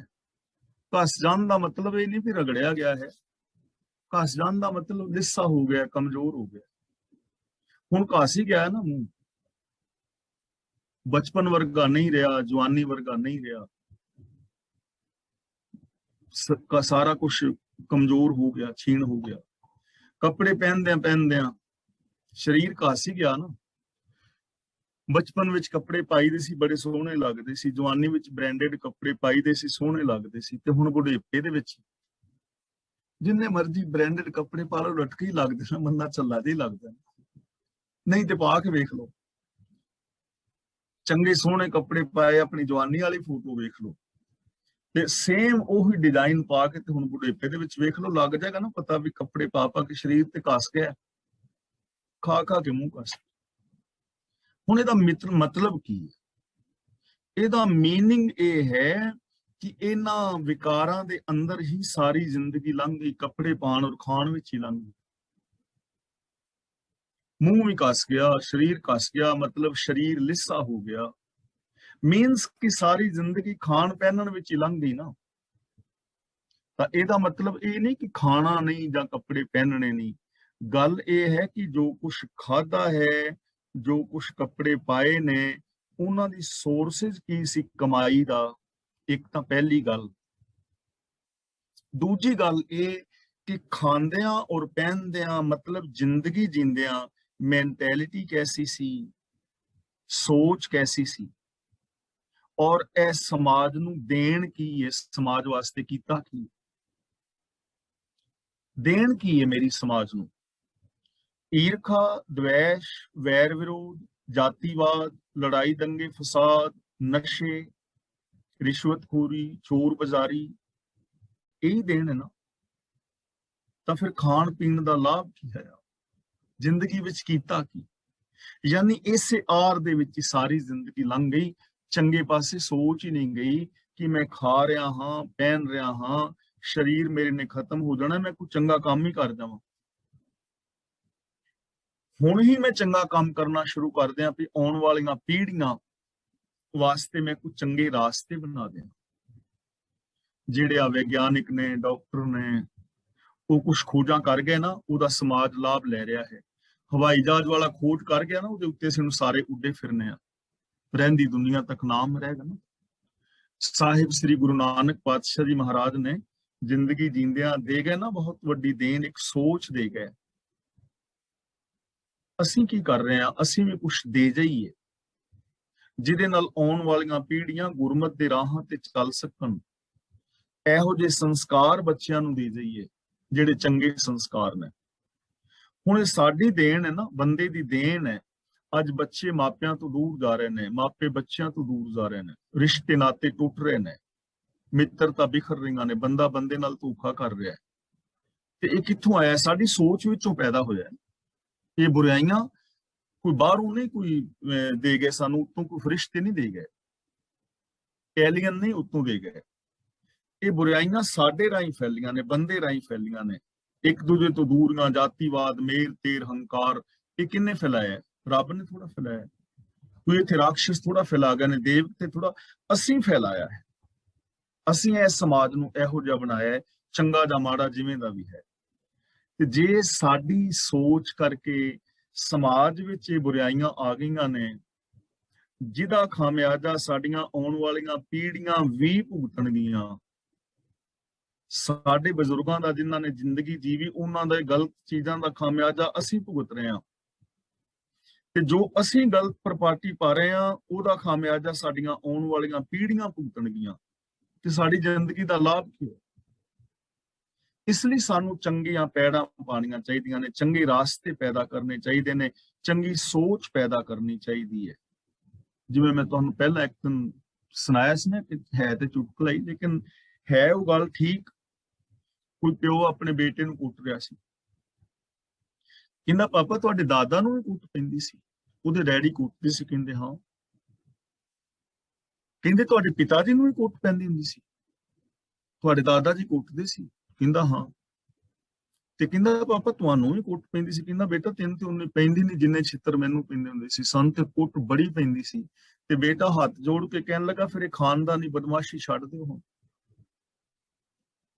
ਇਹ ਖਾਨਦਾਨੀ ਬਦਮਾਸ਼ੀ ਛੱਡ ਦਿਓ, ਵੀ ਜ਼ਰੂਰ ਵੀ ਅੱਗੇ ਪੀੜ੍ਹੀਆਂ ਨੂੰ ਕੁੱਟੀ ਜਾਣਾ, ਵੀ ਜੇ ਤੁਹਾਨੂੰ ਪੈਂਦੀ ਰਹੀ ਤੇ ਅੱਗੋਂ ਅਸੀਂ ਅੱਗੋਂ ਕੁੱਟੀ ਜੀ, ਵੀ ਖਾਨਦਾਨੀ ਬਦਮਾਸ਼ੀ ਛੱਡ ਦਿਓ। ਤਾਂ ਸਾਨੂੰ ਜਿਹੜੇ ਮਾੜੀਆਂ ਚੀਜ਼ਾਂ ਨੇ ਛੱਡ ਦੇਣੀਆਂ ਚਾਹੀਦੀਆਂ ਨੇ, ਵੀ ਇਹ ਅੱਗੇ ਪੀੜ੍ਹੀ ਦਰ ਪੀੜ੍ਹੀ ਨਾ ਜਾਣ, ਅਗਲੀਆਂ ਆਉਣ ਵਾਲੀਆਂ ਪੀੜ੍ਹੀਆਂ ਸੁੱਖ ਦਾ ਸਾਹ ਲੈਣ। ਤਾਂ ਗੁਰੂ ਜੀ ਸਾਨੂੰ ਇੱਥੇ ਸੁਚੇਤ ਕਰ ਰਹੇ ਨੇ ਕਿ ਇਸ ਆਹਰ ਦੇ ਅੰਦਰ, ਖਾਣ ਔਰ ਪਹਿਨਣ ਦੇ ਅੰਦਰ ਹੀ ਸਾਰੀ ਜ਼ਿੰਦਗੀ ਬੀਤ ਗਈ। ਨਾਨਕ ਤ੍ਰਿਗ ਤਿਨਾਂ ਦਾ ਜੀਵਿਆ, ਜਿਨ ਸੱਚ ਨਾ ਲੱਗੋ ਰੰਗ। ਤ੍ਰਿਗ ਦਾ ਮਤਲਬ ਲਾਨਤ, ਫਿਟਕਾਰ ਯੋਗ। ਲਾਨਤ ਹੈ ਉਹਨਾਂ ਦੀ ਜ਼ਿੰਦਗੀ ਨੂੰ ਜਿਨ੍ਹਾਂ ਦਾ ਸੱਚ ਨਾਲ ਪਿਆਰ ਨਹੀਂ ਬਣਿਆ। ਸੱਚ ਨਾ ਲੱਗੋ ਰੰਗ, ਰੰਗ ਦਾ ਮਤਲਬ ਪਿਆਰ, ਸੱਚ ਦਾ ਮਤਲਬ ਸੱਚ ਵਿੱਚ। ਜਿਨ੍ਹਾਂ ਦਾ ਸੱਚ ਵਿੱਚ ਪਿਆਰ ਨਹੀਂ ਬਣਿਆ, ਜਿਨ੍ਹਾਂ ਨੇ ਸੱਚੀ ਜ਼ਿੰਦਗੀ ਨਹੀਂ ਜੀਵੀ ਇਨਸਾਨੀਅਤ ਵਾਲੀ, ਲਾਨਤ ਹੈ ਉਹਨਾਂ ਦੀ ਜ਼ਿੰਦਗੀ ਨੂੰ। ਬੇਸ਼ੱਕ ਉਹ ਜੋ ਮਰਜ਼ੀ ਖਾਂਦੇ ਰਹਿਣ, ਜੋ ਮਰਜ਼ੀ ਪਹਿਨਦੇ ਰਹਿਣ। ਤੁਸੀਂ 36 ਕਿਸਮ ਦੇ ਭੋਜਨ ਖਾਓ, ਮੈਂ 36 ਕਿਸਮ ਦੇ ਭੋਜਨ ਖਾਵਾਂ, ਚੰਗੇ ਚੰਗੇ ਬ੍ਰਾਂਡਡ ਕੱਪੜੇ ਪਾਵਾਂ, ਤੇ ਜੇ ਮੈਂ ਰਿਸ਼ਵਤ ਲੈ ਰਿਹਾ, ਚੋਰੀ ਕਰ ਰਿਹਾ, ਵਿਚਾਰ ਕਮਾ ਰਿਹਾ, ਤੇ ਲਾਨਤ ਐਸੀ ਜ਼ਿੰਦਗੀ ਨੂੰ। ਮੇਰੇ ਬ੍ਰਾਂਡਡ ਕੱਪੜਿਆਂ ਦਾ ਕਿਸੇ ਨੇ ਕੀ ਕਰਨਾ? ਬ੍ਰਾਂਡਡ ਕੱਪੜਿਆਂ ਦਾ ਕਿਸੇ ਨੇ ਕੀ ਕਰਨਾ ਹੈ? ਇਸ ਲਈ ਸਿਆਣੇ ਬੰਦਿਆਂ ਨੇ ਕਿਹਾ ਹੈ, ਬੇਸ਼ੱਕ ਆਪਣਾ ਕੱਪੜਾ ਟਾਕੀ ਸਿੰਪਲ ਰੱਖੋ। ਜੇ ਤੁਹਾਡੇ ਕੋਲ ਬ੍ਰਾਂਡਡ ਕੱਪੜੇ ਨਹੀਂ ਹਨ, ਤੁਹਾਡੇ ਕੋਲ ਬ੍ਰਾਂਡਡ ਜੁੱਤੀਆਂ ਨਹੀਂ ਹਨ, ਤੁਸੀਂ ਸਿੰਪਲ ਰੋਟੀ ਪਾਣੀ ਖਾਂਦੇ ਹੋ, ਸਿੰਪਲ ਤੁਸੀਂ ਕੱਪੜੇ ਪਾਉਂਦੇ ਹੋ, ਤਾਂ ਨਿਰਾਸ਼ ਨਾ ਹੋਵੋ। ਤੁਸੀਂ ਆਪਣੇ ਪਰਿਵਾਰ ਦੀਆਂ ਜ਼ਿੰਮੇਵਾਰੀਆਂ ਨਿਭਾਉਣੀਆਂ ਨੇ, ਆਪਣੇ ਬੱਚੇ ਪਾਲਣੇ ਨੇ, ਆਪਣੇ ਪਰਿਵਾਰ ਨੂੰ ਠੀਕ ਜਿਹੜੀ ਹੈ ਗਾਈਡੈਂਸ ਦੇਣੀ ਹੈ। ਤੁਸੀਂ ਬ੍ਰਾਂਡਡ ਕੱਪੜੇ ਪਾ ਕੇ ਤਾਂ ਲੋਕਾਂ ਨੂੰ ਇੰਪ੍ਰੈਸ ਕਰਨ ਵਾਸਤੇ ਨਹੀਂ ਹੋ। ਇਹ ਤੁਹਾਡੀ ਡਿਊਟੀ ਨਹੀਂ ਹੈ ਕਿ ਚੰਗੇ ਕੱਪੜੇ ਪਾ ਕੇ ਲੋਕਾਂ ਨੂੰ ਇੰਪ੍ਰੈਸ ਕਰੋ। ਤੇ ਸਿਆਪਾ ਇਹ ਵੀ ਬ੍ਰਾਂਡਡ ਕੱਪੜੇ ਪਾਏ ਹੁਣ ਅੱਜ ਕੱਲ ਕੋਈ ਪੁੱਛਦਾ ਨਹੀਂ, ਫਿਰ ਆਪ ਜਾ ਕੇ ਪੁੱਛੀਦਾ ਕਿਵੇਂ ਲੱਗੀ ਮੇਰੀ ਸ਼ਰਟ, ਕਿਵੇਂ ਲੱਗੀ ਆ ਮੈਂ ਜੁੱਤੀ ਨਵੀਂ ਲੈ ਕੇ ਆ, ਪੁੱਛੀਦਾ ਨਾ। ਅਗਲਾ ਕਹਿੰਦਾ ਯਾਰ ਸੌਰੀ ਮੈਂ ਵੇਖੀ ਨਹੀਂ। ਅਗਲੇ ਤੇਰੀ ਜੁੱਤੀ ਤੋਂ ਕੀ ਲੈਣਾ, ਤੇਰੀ ਸ਼ਰਟ ਤੋਂ ਕੀ ਲੈਣਾ, ਤੂੰ ਪਾਈ ਹੈ ਠੀਕ ਹੈ, ਮੁੱਕਿਆ ਕੰਮ। ਇਸ ਲਈ ਗੁਰੂ ਪਾਤਸ਼ਾਹ ਜੀ ਕਹਿੰਦੇ ਨੇ, ਤ੍ਰਿਗ ਤਿਨਾਂ ਦਾ ਜੀਵਿਆ ਜਿਨ ਸੱਚ ਨਾ ਲੱਗੋ ਰੰਗ, ਜਿਨ੍ਹਾਂ ਦੀ ਸੱਚ ਦੇ ਨਾਲ ਪ੍ਰੀਤ ਨਹੀਂ ਜੁੜੀ, ਜਿਨ੍ਹਾਂ ਨੇ ਸੱਚੀ ਜ਼ਿੰਦਗੀ ਨਹੀਂ ਜੀਵੀ, ਜਿਨ੍ਹਾਂ ਦੀ ਸਮਾਜ ਨੂੰ ਕੋਈ ਦੇਣ ਨਹੀਂ ਹੈ, ਉਹਨਾਂ ਦਾ ਜੀਣਾ ਲਾਨਤ ਯੋਗ ਹੈ, ਉਹਨਾਂ ਦਾ ਜੀਵਨ ਫਿਟਕਾਰ ਯੋਗ ਹੈ। ਜੋ ਇਸ ਦੁਨੀਆ ਵਿੱਚ ਵੀ ਵਿਚਾਰ ਕਮਾ ਰਹੇ ਨੇ, ਲੋਕਾਂ ਦੀਆਂ ਧੀਆਂ ਦੀ ਇੱਜ਼ਤ ਲੁੱਟ ਰਹੇ ਨੇ, ਜੋ ਲੋਕ ਰਿਸ਼ਵਤ ਲੈ ਰਹੇ ਨੇ, ਜੋ ਲੋਕ ਖਾਣ ਵਾਲੀਆਂ ਚੀਜ਼ਾਂ ਦੇ ਵਿੱਚ ਮਿਲਾਵਟ ਕਰ ਰਹੇ ਨੇ, ਜੋ ਸਿੰਥੈਟਿਕ ਦੁੱਧ ਤੇ ਖੋਏ ਬਣਾ ਰਹੇ ਨੇ, ਡੁਪਲੀਕੇਟ ਦਵਾਈਆਂ ਵੇਚ ਰਹੇ ਨੇ, ਲਾਨਤ ਜ਼ਿੰਦਗੀ ਨੂੰ, ਫਿੱਟੇ ਮੂੰਹ ਐਸੀ ਜ਼ਿੰਦਗੀ ਦਾ। ਤਾਂ ਗੁਰੂ ਪਾਤਸ਼ਾਹ ਜੀ ਇਸ ਸਮਾਜ ਨੂੰ ਐਸਾ ਬਣਾਉਣਾ ਚਾਹੁੰਦੇ ਨੇ ਜਿੱਥੇ ਹਰ ਇਨਸਾਨ ਸੱਚਾ ਹੋਵੇ, ਸਚਿਆਰ ਹੋਵੇ। ਪੌੜੀ, ਜਿਉਂ-ਜਿਉਂ ਤੇਰਾ ਹੁਕਮ ਤਿਵੇਂ ਤਿਉਂ ਹੋਵਣਾ। हे ਪ੍ਰਭੂ, ਜਿਵੇਂ ਜਿਵੇਂ ਤੇਰਾ ਹੁਕਮ ਹੈ ਉਹ ਵਰਤਾਰਾ ਹੀ ਜਗਤ ਦੇ ਅੰਦਰ ਵਰਤਦਾ ਹੈ। ਹੁਕਮ ਦੇ ਅੰਦਰ ਹੈ ਸਾਰਾ ਕੁਝ, ਰਜਾ ਦੇ ਵਿੱਚ।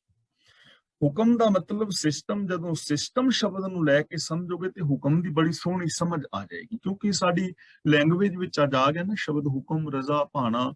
ਗੁਰੂ ਨਾਨਕ ਦੇਵ ਦੇ ਸਮੇਂ ਉਸ ਸ਼ਬਦ ਨੂੰ ਸਮਝਣ ਵਾਲੇ ਹੈ ਸੀ। ਹੌਲੀ ਹੌਲੀ ਜਿਵੇਂ ਨਵੀਂ ਲੈਂਗੁਏਜ ਆਉਂਦੀ ਜਾਂਦੀ ਹੈ, ਸ਼ਬਦਾਵਲੀ ਆਉਂਦੀ ਜਾਂਦੀ ਹੈ, ਤੇ ਸਾਨੂੰ ਪਿਛਲੇ ਸ਼ਬਦਾਂ ਦੇ ਕਈ ਵਾਰ ਅਰਥ ਸਮਝ ਨਹੀਂ ਆਉਂਦੇ। ਪਰ ਜੇ ਰਜਾ, ਭਾਣਾ, ਲੇਖ, ਹੁਕਮ, ਇਹਨਾਂ ਵਾਸਤੇ ਅਸੀਂ ਸਿਸਟਮ ਸ਼ਬਦ ਵਰਤੀ ਤਾਂ ਸਾਨੂੰ ਸਮਝ ਆ ਜਾਏਗੀ, ਹੁਕਮ ਦੀ ਸਮਝ ਆ ਜਾਏਗੀ। ਹੁਣ ਹੁਕਮ ਦੇ ਅੰਦਰ ਸਾਰੀ ਦੁਨੀਆ ਵਿੱਚ, ਹੁਕਮ ਵਿੱਚ ਸਾਰਾ ਕੁਝ ਪੈਦਾ ਹੁੰਦਾ ਹੈ, ਹੁਕਮ ਵਿੱਚ ਜੰਮਦਾ ਮਰਦਾ ਹੈ। ਹੁਣ ਇਸ ਗੱਲ ਦੀ ਜੇ ਸਮਝ ਨਹੀਂ ਆਈ ਤਾਂ ਇੱਥੇ ਇਹ ਗੱਲ ਕਹਿ ਕੇ ਦੇਖੋ ਕਿ ਸਾਰੀ ਦੁਨੀਆ ਵਿੱਚ ਸਿਸਟਮ ਦੇ ਅੰਦਰ ਸਾਰਾ ਕੁਝ ਹੋ ਗਿਆ, ਤਾਂ ਇਹ ਗੱਲ ਕਹਿੰਦਿਆਂ ਸਾਰ ਸਮਝ ਆ ਜਾਂਦੀ ਕਿ ਦੁੱਖ ਨੇ ਉਹ ਸਿਸਟਮ ਵਿੱਚ ਨੇ, ਸੁੱਖ ਨੇ ਸਿਸਟਮ ਵਿੱਚ। ਸਿਸਟਮ ਹੈ ਨਾ, ਜੇ ਚੰਗਾ ਸਿਸਟਮ ਅਪਣਾਓਗੇ, ਚੰਗੀ ਜ਼ਿੰਦਗੀ, ਸੁੱਖ ਪੈਦਾ ਹੋ ਜਾਏਗਾ। ਜੇ ਮਾੜਾ ਰਾਹ ਫੋਲੋ ਕਰੋਗੇ ਤਾਂ ਦੁੱਖ ਪੈਦਾ ਹੋ ਜਾਏਗਾ। ਤਾਂ हे ਪ੍ਰਭੂ, ਜਿਵੇਂ ਜਿਵੇਂ ਤੇਰਾ ਹੁਕਮ ਹੈ, ਜਿਵੇਂ ਤੇਰੀ ਰਜ਼ਾ ਹੈ, ਉਵੇਂ ਹੀ ਸਭ ਕੁਝ ਹੁੰਦਾ ਹੈ। ਤੇਰੇ ਹੁਕਮ ਤੋਂ ਬਾਹਰ ਕੁਝ ਨਹੀਂ ਕੀਤਾ ਜਾ ਸਕਦਾ। ਕਿਕਰਾਂ ਦੇ ਬੀਜ ਬੀਜ ਕੇ ਅੰਗੂਰ ਨਹੀਂ ਖਾਦੇ ਜਾ ਸਕਦੇ। ਭੇਡਾਂ ਦੀ ਉੱਨ ਕਤਾ ਕੇ ਰੇਸ਼ਮੀ ਕੱਪੜੇ ਨਹੀਂ ਪਹਿਨੇ ਜਾ ਸਕਦੇ। ਮਾੜੀ ਸੋਚ, ਮਾੜਾ ਬਿਹੇਵੀਅਰ ਰੱਖ ਕੇ ਸੁਖੀ ਔਰ ਸ਼ਾਂਤ ਨਹੀਂ ਹੋਇਆ ਜਾ ਸਕਦਾ। ਜਹ ਜਹ ਰੱਖੇ ਆਪ ਤਹ ਜਾਏ ਖੜੋਵਣਾ। ਜਿੱਥੇ ਜਿੱਥੇ ਤੂੰ ਜੀਵਾਂ ਨੂੰ ਰੱਖਦਾ ਹੈ, ਤਿੱਥੇ ਤਿੱਥੇ ਹੀ ਜੀਵ ਜਾ ਖਲੋਂਦੇ ਨੇ। ਯਾਨੀ ਹੁਕਮ ਤੋਂ ਬਾਹਰ ਜੀਵ ਕੁਝ ਕਰ ਸਕਦੇ ਨੇ। ਹੁਕਮ ਤੋਂ ਬਾਹਰ ਮੈਂ ਕੀ ਕਰ ਸਕਦਾ, ਸਿਸਟਮ ਤੋਂ ਬਾਹਰ ਮੈਂ ਕੀ ਕਰ ਸਕਦਾ। ਜੇ ਹੁਣ ਮੈਂ ਇੱਥੋਂ ਚਾਹਾਂ ਕਿ ਮੈਂ ਬਿਨਾਂ ਕਿਸੇ ਸਾਧਨ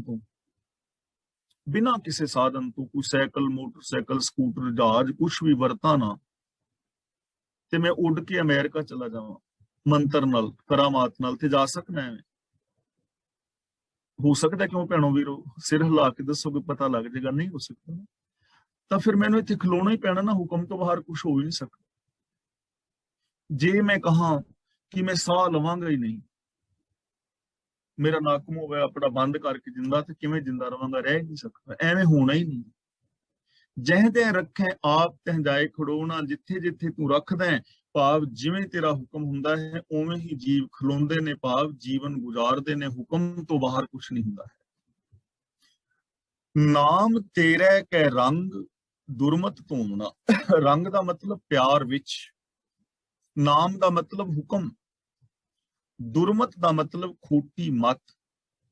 ਜੇ ਤੇਰੇ ਹੁਕਮ ਦੇ ਵਿੱਚ ਪਿਆਰ ਪੈ ਜਾਏ, ਤੇਰੀ ਰਜ਼ਾ ਭਾਣੇ ਨਾਲ ਪ੍ਰੀਤ ਬਣ ਜਾਏ, ਜੇ ਪਿਆਰ ਨਾਲ ਤੇਰੇ ਹੁਕਮ ਨੂੰ ਮੰਨ ਲਿਆ ਜਾਏ, ਦੁਰਮਤ ਧੋਵਣਾ ਤਾਂ ਖੋਟੀ ਮੱਤ ਧੁੱਪ ਜਾਂਦੀ ਹੈ। ਜਿਹੜੀ ਖੋਟੀ ਮੱਤ ਹੈ ਨਾ ਉਹ ਧੁੱਪ ਜਾਏਗੀ। ਖੋਟੀ ਮੱਤ ਕਿਹੜੀ ਹੈ? ਜੇ ਕੋਈ ਬੰਦਾ ਕਹਿੰਦਾ ਹੈ ਵੀ ਹੁਕਮ ਤੋਂ ਬਾਹਰ ਵੀ ਕੁਝ ਹੋ ਸਕਦਾ ਹੈ, ਇਹ ਖੋਟੀ ਮੱਤ ਹੈ। ਹੁਕਮ ਤੋਂ ਬਾਹਰ ਕੁਝ ਹੋ ਨਹੀਂ ਸਕਦਾ।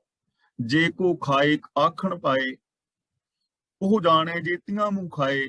ਜੇ ਕੋਈ ਮੂਰਖ ਬੰਦਾ ਇਹ ਕਹਿਣ ਦਾ ਯਤਨ ਕਰੇ ਕਿ ਮੈਂ ਆਪਣੇ ਯਤਨਾਂ ਦੇ ਨਾਲ ਰੱਬੀ ਹੁਕਮ ਤੋਂ, ਕੁਦਰਤੀ ਨੇਮਤ ਤੋਂ ਬਾਹਰ ਵੀ ਕੁਝ ਪਾ ਸਕਦਾ ਹਾਂ, ਕਰ ਸਕਦਾ ਹਾਂ, ਤਾਂ ਉਸ ਬੰਦੇ ਨੂੰ ਵੀ ਪਤਾ ਹੈ ਜਿੰਨੀਆਂ ਜੁੱਤੀਆਂ ਉਹ ਖਾਏਗਾ। ਜੁੱਤੀਆਂ ਮੂੰਹ ਖਾਏ, ਮੂੰਹ ਤੇ ਜੁੱਤੀਆਂ ਪੈਣਗੀਆਂ। ਜੁੱਤੀਆਂ ਪਹਿਨ ਦਾ ਮਤਲਬ ਇਹ ਨਹੀਂ ਕੋਈ ਛਿੱਤਰ ਮਾਰੇਗਾ, ਨਮੋਸ਼ੀ ਹੋਏਗੀ, ਬੇਇੱਜ਼ਤੀ ਹੋਏਗੀ। ਹੋ ਹੀ ਨਹੀਂ ਸਕਣਾ।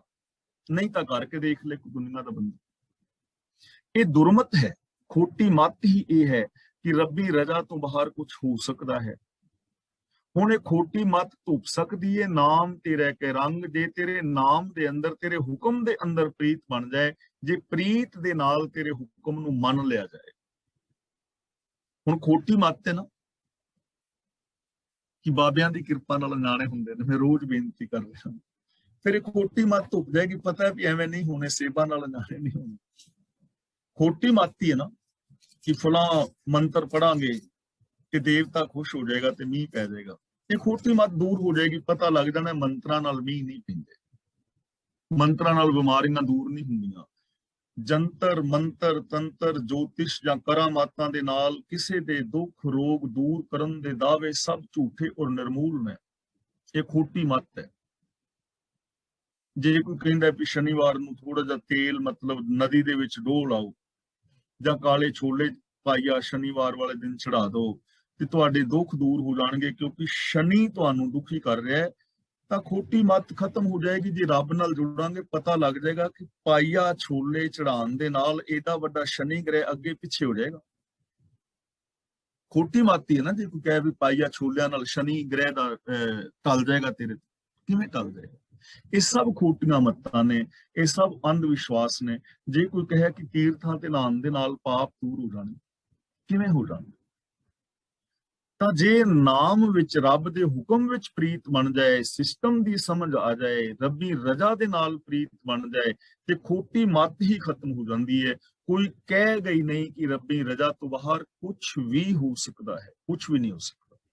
ਇਹ ਦੁਰਮਤ ਧੋਤੀ ਜਾਏਗੀ। ਜਪ ਜਪ ਤੁਧ ਨਿਰੰਕਾਰ, ਭਰਮ ਭਉ ਖੋਵਣਾ। ਜਪ ਦਾ ਮਤਲਬ ਜਦੋਂ ਬੋਲੋਗੇ ਮੈਨੂੰ ਪਤਾ ਲੱਗ ਜਾਏਗਾ। ਜਪ ਦਾ ਮਤਲਬ ਜਾਣਨਾ, ਸਾਂਝ ਪਾਣੀ। ਜਪ ਜਪ ਤੈਨੂੰ ਜਾਣ ਜਾਣ ਕੇ, ਸਮਝ ਸਮਝ ਕੇ, ਤੇਰੇ ਨਾਲ ਸਾਂਝ ਪਾ ਕੇ। ਭਰਮ ਭਉ ਖੋਵਣਾ। ਭਰਮ ਦਾ ਮਤਲਬ ਭੁਲੇਖੇ, ਭਟਕਣਾ। ਭਉ ਦਾ ਮਤਲਬ ਡਰ।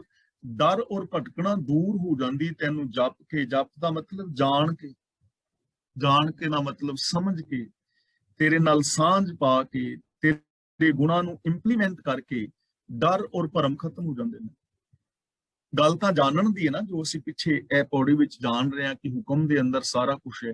ਜੇ ਇਸ ਗੱਲ ਨੂੰ ਜਾਣ ਲਈਏ ਔਰ ਜੇ ਇਸ ਗੱਲ ਨੂੰ ਇੰਪਲੀਮੈਂਟ ਕਰ ਲਈਏ ਤਾਂ ਭਰਮ ਭਟਕਣਾ ਸਾਰੀ ਖਤਮ ਹੋ ਜਾਏਗੀ। ਭਰਮ ਦਾ ਮਤਲਬ ਅਗਿਆਨਤਾ, ਭੁਲੇਖੇ। ਸਭ ਤੋਂ ਪਹਿਲਾ ਭੁਲੇਖਾ ਤੇ ਇਹ ਹੈ ਕਿ ਮੈਂ ਰੱਬ ਦੇ ਨਾਲੋਂ ਵੱਖਰਾ ਹਾਂ ਤੇ ਰੱਬ ਮੇਰੇ ਤੋਂ ਵੱਖਰਾ ਹੈ। ਇਹ ਭੁਲੇਖਾ ਹੀ ਦੂਰ ਹੋ ਜਾਏਗਾ ਜਦੋਂ ਉਹਨੂੰ ਜਪਾਂਗੇ। ਜਪਾਂ ਦਾ ਮਤਲਬ ਜਾਣਨਾ। ਜਦੋਂ ਅਸੀਂ ਸਮਝਾਂਗੇ ਕਿ ਇੱਕ ਓੰਕਾਰ ਕਿ ਇੱਕ ਹੀ ਫੈਲਿਆ ਹੋਇਆ ਹੈ, ਇੱਕ ਹੀ ਪਸਰਿਆ ਹੋਇਆ ਹੈ, ਤੁਧ ਬਿਨ ਦੂਜਾ ਨਾ ਹੀ ਕੋਈ, ਤਾਂ ਇਹ ਭੁਲੇਖਾ ਖਤਮ ਹੋ ਜਾਏ। ਮੈਂ ਰੱਬ ਨੂੰ ਲੱਭਣ ਚੱਲਿਆ, ਰੱਬ ਨੂੰ ਲੱਭਣਾ ਹੈ। ਲੱਭਣਾ ਕਿੱਥੋਂ? ਗੁਆਚਿਆ ਥੋੜਾ। ਗੁਆਚਿਆ ਬੰਦਾ ਆਪ ਹੈ, ਲੱਭਦਾ ਬੰਦਾ ਰੱਬ ਨੂੰ ਫਿਰਦਾ ਹੈ। ਭਰਮ ਦੂਰ ਹੋ ਜਾਏਗਾ, ਅਸਲੀਅਤ ਸਮਝ ਆ ਜਾਏਗੀ। ਅਗਿਆਨਤਾ ਵਾਲੇ ਬੰਦਾ ਕੋਈ ਕਰਮ ਨਹੀਂ ਕਰੇਗਾ। ਔਰ ਜਦੋਂ ਅਗਿਆਨਤਾ ਖਤਮ ਹੋ ਗਈ, ਅਸਲੀਅਤ ਦੀ ਸਮਝ ਆ ਗਈ, ਸੱਚੇ ਕਰਮ ਕਰੇਗਾ, ਡਰ ਵੀ ਖਤਮ ਹੋ ਜਾਏਗਾ, ਭੌ ਖਤਮ ਹੋ ਜਾਏਗਾ। ਜੋ ਤੇਰੇ ਰੰਗ ਰੱਤੇ ਸੇ ਜੋਨ ਨਾ ਜੋਵਣਾ। ਜੋਵਣਾ ਦਾ ਮਤਲਬ ਜੋਏ ਜਾਣਾ। ਤੁਸੀਂ ਸਾਰੇ ਕਰੀਬ ਕਰੀਬ ਇੰਡੀਆ ਦੇ, ਕਰੀਬ ਕਰੀਬ ਕੀ ਸਾਰੇ ਇੰਡੀਆ ਵਿੱਚੋਂ ਆਏ ਹੋ ਤੇ ਬਹੁਤੇ ਵੀਰਾਂ ਭੈਣਾਂ ਨੇ ਖੂਹ ਤੇ ਦੇਖੇ ਹੋਣਗੇ, ਘੱਗੇ ਜੋਏ ਹੋਏ ਵੇਖੇ ਹੋਣਗੇ, ਬੈਲ ਹਲਾਂ ਦੇ ਵਿੱਚ ਜੋਏ ਹੋਏ ਬੈਲ ਦੇਖੇ ਜਾਣਗੇ। ਪੰਜਾਲੀ ਗੱਲਾਂ ਵਿੱਚ ਪਾਣੀ, ਉਹਨੂੰ ਕਹਿਣਾ ਸੀ ਜੋਣਾ। ਅਸੀਂ ਖੂਹ ਜੋਣਾ ਹੈ, ਢੱਗਾ ਜੋਣਾ ਹੈ। ਜੋਣਾ, ਜੋਨ ਦਾ ਮਤਲਬ ਇੱਥੇ ਹੈਗਾ ਪਸ਼ੂ ਬਿਰਤੀਆਂ। ਜੋਣਾ ਦਾ ਮਤਲਬ ਪੈਣਾ। ਜੋ ਤੇਰੇ ਰੰਗ ਰੱਤੇ, ਰੰਗ ਦਾ ਮਤਲਬ ਪ੍ਰੇਮ ਵਿੱਚ, ਰੱਤੇ ਦਾ ਮਤਲਬ ਰੰਗੇ ਗਏ। हे ਪ੍ਰਭੂ, ਜੋ ਮਨੁੱਖ ਤੇਰੇ ਪ੍ਰੇਮ ਵਿੱਚ ਰੰਗੇ ਗਏ, ਤੇਰੇ ਪ੍ਰੇਮ ਰੰਗ ਵਿੱਚ ਰੰਗੇ ਗਏ, ਤੇਰੇ ਗੁਣਾਂ ਦੇ ਰੰਗ ਵਿੱਚ ਰੰਗੇ ਗਏ, ਤੇਰੀ ਰਜਾ ਦੇ ਰੰਗ ਵਿੱਚ ਰੰਗੇ ਗਏ, ਸੇ ਜੋਵਣਾ, ਉਹ ਬੰਦੇ ਫਿਰ ਪਸ਼ੂ ਬਿਰਤੀਆਂ ਵਿੱਚ ਨਹੀਂ ਪਾਏ ਜਾਂਦੇ। ਉਹਨਾਂ ਦੇ ਅੰਦਰ ਪਸ਼ੂ ਬਿਰਤੀਆਂ ਨਹੀਂ ਪੈਦਾ ਹੁੰਦੀਆਂ। ਨਹੀਂ ਤੇ ਸਵੇਰ ਤੋਂ ਲੈ ਕੇ ਸ਼ਾਮ ਤੱਕ ਬੰਦਾ ਜੂਨਾਂ ਵਿੱਚ ਹੀ ਪਿਆ ਰਹਿੰਦਾ ਹੈ। ਇਹ ਚੀਜ਼ਾਂ ਆਪਾਂ ਸਮਝ ਚੁੱਕੇ ਹਾਂ। ਜਦੋਂ ਮੈਂ ਲਾਲਚ ਕਰਕੇ ਬੇਗਾਨਾ ਹੱਕ ਖਾਂਦਾ ਹਾਂ ਤਾਂ ਉਦੋਂ ਮੈਂ ਕੁੱਤੇ ਦੀ ਜੂਨ ਵਿੱਚ ਜੁੱਪ ਗਿਆ ਹੁੰਦਾ ਹਾਂ। ਮੇਰਾ ਅੰਦਰਲਾ, ਮੇਰਾ ਮਨ ਕੁੱਤੇ ਦੀ ਜੂਨ ਵਿੱਚ ਜੁੱਪ ਗਿਆ ਹੈ। ਜਦੋਂ ਮੈਂ ਹੰਕਾਰ ਕਰਕੇ ਦੂਜਿਆਂ ਦੀਆਂ ਭਾਵਨਾਵਾਂ ਨੂੰ ਕੁਚਲਦਾ ਹਾਂ ਉਦੋਂ ਮੈਂ ਹਾਥੀ ਦੀ ਜੂਨ ਵਿੱਚ ਜੁੱਪਿਆ ਹੁੰਦਾ ਹਾਂ। ਜਦੋਂ ਮੈਂ ਕਾਂ ਦੀ ਤਰ੍ਹਾਂ ਕਾਂ ਕਰਦਾ ਨਿੰਦਿਆ ਕਰਦਾ ਫਿਰਦਾ ਹਾਂ, ਮੈਂ ਕਾਂ ਦੀ ਜੂਨ ਵਿੱਚ ਪਿਆ ਹੁੰਦਾ ਹਾਂ। ਤੇ ਜਦੋਂ ਮੈਂ ਕਿਸੇ ਨੂੰ ਟੁੱਟ ਕੇ ਪੈਣਾ, ਗੁੱਸੇ ਕ੍ਰੋਧ ਨਾਲ ਜ਼ਹਿਰ ਉਗਲਣਾ, ਉਦੋਂ ਮੈਂ ਸੱਪ ਦੀ ਜੂਨ ਵਿੱਚ ਪਿਆ ਹੁੰਦਾ। ਪਰ ਜਿਹੜੇ ਰੱਬੀ ਰੰਗ ਦੇ ਅੰਦਰ ਰੰਗੇ ਜਾਂਦੇ ਨੇ ਉਹ ਇਹਨਾਂ ਜੂਨਾਂ ਵਾਲੇ ਸੁਭਾਅ ਵਿੱਚ ਨਹੀਂ ਪੈਂਦੇ, ਪਸ਼ੂ ਬਿਰਤੀਆਂ 'ਚ ਨਹੀਂ ਪੈਂਦੇ, ਉਹ ਇਨਸਾਨੀਅਤ ਵਾਲੀ ਜ਼ਿੰਦਗੀ ਜੀਂਦੇ ਨੇ। ਸਵੇਰ ਤੋਂ ਲੈ ਕੇ ਸ਼ਾਮ ਤੱਕ ਜੇ ਅਸੀਂ ਸੈਲਫ ਐਨਾਲਿਸਿਸ ਕਰੀਏ ਇਮਾਨਦਾਰੀ ਨਾਲ ਤਾਂ ਬਹੁਤ ਘੱਟ ਲੋਕ ਹੋਣਗੇ ਜਿਨ੍ਹਾਂ ਨੇ ਸਵੇਰ ਤੋਂ ਲੈ ਕੇ ਸ਼ਾਮ ਤੱਕ ਇਨਸਾਨੀਅਤ ਵਾਲੀ ਜ਼ਿੰਦਗੀ ਜੀਵੀ ਹੋਵੇਗੀ। ਇਹ ਨਹੀਂ ਕਿ ਸਾਰੇ ਐਸੇ ਨੇ, ਬੜੇ ਚੰਗੇ ਲੋਕ ਨੇ ਇਸ ਦੁਨੀਆ ਵਿੱਚ ਜਿਹੜੇ ਇਨਸਾਨੀ ਜ਼ਿੰਦਗੀ ਜੀ ਰਹੇ ਨੇ, ਪਹਿਲਾਂ ਵੀ ਸਨ, ਅੱਜ ਵੀ ਹੈ ਨੇ, ਆਉਣ ਵਾਲੇ ਟਾਈਮ ਵਿੱਚ ਵੀ ਹੋਣਗੇ, ਪਰ ਬਹੁਤਾਤ ਗਿਣਤੀ ਦੀ ਗੱਲ ਹੈ। ਜਿਹੜੇ ਰੱਬੀ ਰੰਗ ਵਿੱਚ ਰੰਗੇ ਜਾਂਦੇ ਨੇ ਉਹ ਲੋਕ ਇਹਨਾਂ ਪਸ਼ੂ ਬਿਰਤੀਆਂ ਵਿੱਚ ਨਹੀਂ ਪੈਂਦੇ, ਉਹ ਬਚ ਜਾਂਦੇ ਨੇ। ਬਾਕੀ ਸਾਰੀ ਜ਼ਿੰਦਗੀ ਪਸ਼ੂ ਬਿਰਤੀਆਂ 'ਚ ਲੰਘ ਜਾਂਦੀ। ਅੰਤਰ ਬਾਹਰ ਇੱਕ, ਨੈਣ ਅਲੋਮਣਾ, ਨੈਣ ਦਾ ਮਤਲਬ ਅੱਖਾਂ ਨਾਲ, ਅਲੋਮਣਾ ਦਾ ਮਤਲਬ ਵੇਖਦੇ ਨੇ। ਜਿਹੜੇ ਤੇਰੇ ਪ੍ਰੇਮ ਰੰਗ ਦੇ ਅੰਦਰ ਰੰਗੇ ਜਾਂਦੇ ਨੇ ਨਾ, ਉਹਨਾਂ ਦੀ ਨਿਸ਼ਾਨੀ ਇਹ ਹੈ ਕਿ ਉਹ ਆਪਣੇ ਅੰਦਰ ਵੀ ਔਰ ਬਾਹਰ ਵੀ हे ਪ੍ਰਭੂ ਤੈਨੂੰ ਹੀ ਵੇਖਦੇ ਨੇ ਕਿ ਮੇਰੇ ਵਿੱਚ ਵੀ ਰੱਬ ਹੈ ਔਰ ਜਿਹੜੇ ਮੇਰੇ ਸਾਹਮਣੇ ਨੇ ਉਹਨਾਂ ਵਿੱਚ ਵੀ ਰੱਬ ਹੈ। ਮੇਰੇ ਵਿੱਚ ਔਰ ਤੁਹਾਡੇ ਵਿੱਚ ਕੋਈ ਫਰਕ ਨਹੀਂ। ਮੇਰਾ ਆਪਣਾ ਆਪਾ ਹੀ ਤੁਹਾਡੇ ਵਿੱਚ ਮੈਨੂੰ ਦਿਸੇਗਾ ਜਦੋਂ ਮੈਂ ਰੱਬੀ ਪ੍ਰੇਮ ਰੰਗ ਵਿੱਚ ਰੰਗਿਆ ਗਿਆ ਹਾਂ। ਤੇ ਕਿਵੇਂ ਦਿਸੇਗਾ? ਇਹ ਚੀਜ਼ ਸਮਝਣ ਵਾਲੀ ਹੈ। ਮੇਰੇ ਬਿਹੇਵੀਅਰ ਤੋਂ ਦਿਸੇਗਾ। ਜੇ ਕਿਤੇ ਸਰਦੀ ਹੋਵੇ ਬਹੁਤ ਜ਼ਿਆਦੀ, ਮਾਈਨਸ ਟੈਂਪਰੇਚਰ ਹੋਵੇ ਤੇ ਤੁਸੀਂ, ਮੈਂ ਮਤਲਬ ਬਾਹਰ ਨਿਕਲਾਂ ਤਾਂ ਮੈਨੂੰ ਸਰਦੀ ਲੱਗੇਗੀ ਨਾ, ਕੰਬਣੀ ਛਿੜੇਗੀ। ਤੇ ਜਦੋਂ ਮੈਂ ਕਿਸੇ ਬਿਨਾਂ ਜੈਕਟ ਤੋਂ ਘੁੰਮਦੇ ਬੱਚੇ ਨੂੰ ਵੇਖਾਂਗਾ ਨਾ ਤਾਂ ਫਿਰ ਉੱਥੇ ਮੈਨੂੰ ਆਪਣਾ ਆਪਾ ਦਿਸੇਗਾ ਕਿ ਜਿਵੇਂ ਮੈਨੂੰ ਪਾਲਾ ਲੱਗਦਾ ਨਾ, ਇਸ ਵਿਚਾਰੇ ਨੂੰ ਵੀ ਪਾਲਾ ਲੱਗਦਾ ਹੁਣ। ਜਦੋਂ ਮੈਂ ਕਿਸੇ ਭੁੱਖੇ ਨੂੰ ਦੇਖਾਂਗਾ ਨਾ ਫੁੱਟਪਾਥ ਤੇ ਬੈਠਿਆ ਤਾਂ ਮੈਨੂੰ ਉਹ ਚੀਜ਼ ਯਾਦ ਆਏਗੀ ਕਿ ਯਾਰ ਮੈਨੂੰ ਤੇ 10 ਮਿੰਟ ਰੋਟੀ ਨਾ ਮਿਲੇ, ਅੱਧਾ ਘੰਟਾ ਲੇਟ ਹੋ ਜਾਵਾਂ ਤੇ ਮੈਨੂੰ ਭੁੱਖ ਸਤਾਉਂਦੀ ਹੈ ਨਾ। ਇਹ ਬੰਦੇ ਨੂੰ ਪਤਾ ਨਹੀਂ ਹੁਣ ਕਿੰਨੇ ਦਿਨ ਹੋ ਗਏ ਨੇ ਰੋਟੀ ਨੂੰ, ਇਹਨੂੰ ਵੀ ਭੁੱਖ ਤੇ ਇਹਨੂੰ ਵੀ ਸਤਾਉਂਦੀ ਹੋਈ। ਜਦੋਂ ਮੈਂ ਕਿਸੇ ਨੂੰ ਮਾੜਾ ਬੋਲ ਕੇ ਬੇਇੱਜ਼ਤ ਕਰਾਂਗਾ ਨਾ ਤਾਂ ਮੈਨੂੰ ਦਿਸੇਗਾ ਵੀ ਜੇ ਮੇਰੇ ਨਾਲ ਕੋਈ ਮਾੜਾ ਜਿਹਾ ਬੋਲੇ ਤੇ ਮੈਨੂੰ ਕਿੰਨਾ ਦੁੱਖ ਹੁੰਦਾ। ਦੁੱਖ ਤੇ ਇਹਨੂੰ ਵੀ ਹੋਇਆ ਹੋਏਗਾ ਨਾ। ਇਹਨੂੰ ਕਹਿੰਦੇ ਨੇ ਅੰਦਰ ਬਾਹਰ ਇੱਕ ਵੇਖਣਾ। ਆਪਣੇ ਅੰਦਰ ਵੀ ਰੱਬੀ ਗੁਣਾਂ ਨੂੰ ਵੇਖਣਾ, ਦੂਜਿਆਂ ਅੰਦਰ ਵੀ ਵੇਖਣਾ। ਆਤਮਾ ਪਰਾਤਮਾ ਏਕੋ ਕਰੇ, ਆਪਣਾ ਆਪਾ ਔਰ ਬੇਗਾਨੇ ਨੂੰ ਇੱਕ ਕਰੇ, ਦੁਬਦਾ ਨੂੰ ਖਤਮ ਕਰ ਲਵੇਗਾ। ਉਹ ਅੰਦਰ ਬਾਹਰ ਹਰ ਥਾਂ ਦੇ ਉੱਤੇ ਇੱਕ ਨੂੰ ਵੇਖੇਗਾ ਕਿ ਇੱਕ ਹੀ ਪਸਰਿਆ ਹੋਇਆ ਹੈ, ਫਿਰ ਉਹ ਸਾਰਿਆਂ ਦੇ ਨਾਲ ਇੱਕੋ ਜੈਸਾ ਵਿਹਾਰ ਕਰੇਗਾ। ਜਿਨੀ ਪਛਾਤਾ ਹੁਕਮ ਤਿਨ ਕਦੇ ਨਾ ਰੋਵਣਾ। ਰੋਵਣਾ ਦਾ ਮਤਲਬ ਰੋਣਾ, ਪਛਤਾਣਾ। ਜਿਨੀ ਪਛਾਤਾ ਹੁਕਮ, ਜਿਨ੍ਹਾਂ ਨੇ ਰੱਬ ਦੇ ਹੁਕਮ ਨੂੰ ਪਛਾਣ ਲਿਆ, ਜਿਨ੍ਹਾਂ ਨੇ, ਦੇਖੋ ਪਿਛਲੀਆਂ ਪੰਕਤੀਆਂ ਵਿੱਚ ਨਾਮ ਕਹਿ ਰਹੇ ਨੇ, ਇੱਥੇ ਹੁਕਮ ਕਹਿ ਰਹੇ ਨੇ। ਨਾਮ ਔਰ ਹੁਕਮ ਇੱਕ ਹੀ ਚੀਜ਼ ਹੈ, ਇੱਕੋ ਨਾਮ ਹੁਕਮ ਹੈ। ਨਾਨਕ ਸਤਿਗੁਰ ਦੀਆ ਬੁਝਾਈ ਜੀਓ। ਜਿਨੀ ਪਛਾਤਾ ਹੁਕਮ, ਜਿਨ੍ਹਾਂ ਨੇ ਰੱਬ ਦੇ ਹੁਕਮ ਨੂੰ ਪਛਾਣ ਲਿਆ, ਸਮਝ ਲਿਆ, ਰੱਬੀ ਹੁਕਮ ਦੇ ਅੰਦਰ ਜਿਨ੍ਹਾਂ ਨੇ ਜ਼ਿੰਦਗੀ ਜੀਣੀ ਸ਼ੁਰੂ ਕਰਤੀ, ਤਿੰਨ ਕਦੇ ਨਾ ਰੋਵਣਾ, ਉਹ ਫਿਰ ਕਦੇ ਰੋਂਦੇ ਨਹੀਂ, ਪਛਤਾਉਂਦੇ ਨਹੀਂ, ਉਹ ਬੰਦੇ ਦੁਖੀ ਨਹੀਂ ਹੁੰਦੇ। ਕਿਉਂਕਿ ਰੱਬੀ ਰਜ਼ਾ ਦੇ ਅੰਦਰ ਜੋ ਕਰ ਰਹੇ ਨੇ ਉਹ ਬਿਲਕੁਲ ਠੀਕ ਹੋ ਰਿਹਾ ਹੈ। ਉਹ ਕਦੇ ਵੀ ਰੋਂਦੇ ਔਰ ਦੁਖੀ ਨਹੀਂ ਹੁੰਦੇ। ਉਹਨਾਂ ਨੂੰ ਪਤਾ ਹੈ ਕਿ ਸਿਸਟਮ ਦੇ ਅੰਦਰ ਸਭ ਕੁਝ ਹੋਣਾ ਹੈ, ਸਿਸਟਮ ਤੋਂ ਬਾਹਰ ਕੁਝ ਨਹੀਂ ਹੋਣਾ। ਜੇ ਮੇਰੇ ਹੱਥ ਦੇ ਅੰਦਰੋਂ ਕੱਚ ਦਾ ਗਲਾਸ ਡਿੱਗ ਗਿਆ ਹੈ ਜਾਂ ਮੈਂ ਚੁੱਕ ਕੇ ਆਪ ਕੰਧ ਨਾਲ ਮਾਰਿਆ ਤੇ ਫਿਰ ਮੈਂ ਰੋਵਾਂਗਾ ਨਹੀਂ। ਮੈਨੂੰ ਪਤਾ ਹੈ ਕੱਚ ਦਾ ਗਲਾਸ ਕੰਧ ਨਾਲ ਮਾਰਿਆ ਟੁੱਟ ਜਾਂਦਾ ਹੈ, ਮੇਰੀ ਗਲਤੀ ਸੀ, ਅੱਗੇ ਤੋਂ ਮੈਂ ਕੱਚ ਦਾ ਗਲਾਸ ਕੰਧ ਨਾਲ ਨਹੀਂ ਮਾਰਾਂਗਾ। ਤਾਂ ਉਹ ਬੰਦੇ ਪਛਤਾਉਂਦੇ ਨਹੀਂ, ਰੋਂਦੇ ਨਹੀਂ, ਕਿਉਂਕਿ ਉਹ ਹੁਕਮ ਤੋਂ ਬਾਹਰ ਕੁਝ ਕਰਦੇ ਹੀ ਨਹੀਂ। ਰੋਣਾ ਔਰ ਪਛਤਾਣਾ ਸਾਨੂੰ ਉਦੋਂ ਪੈਂਦਾ ਹੈ ਜਦੋਂ ਅਸੀਂ ਕੁਝ ਗਲਤ ਕੀਤਾ ਹੁੰਦਾ ਹੈ। ਤੇ ਜੋ ਰੱਬੀ ਰਜ਼ਾ ਵਿੱਚ ਤੁਰਦੇ ਨੇ ਉਹ ਕੁਝ ਗਲਤ ਨਹੀਂ ਕਰਦੇ, ਇਸ ਲਈ ਉਹਨਾਂ ਨੂੰ ਕਦੇ ਰੋਣਾ ਨਹੀਂ ਪੈਂਦਾ, ਪਛਤਾਣਾ ਨਹੀਂ ਪੈਂਦਾ। ਨਾਉ ਨਾਨਕ ਬਖਸ਼ੀਸ ਮਨ ਮਾਹੇ ਪਰੋਵਣਾ।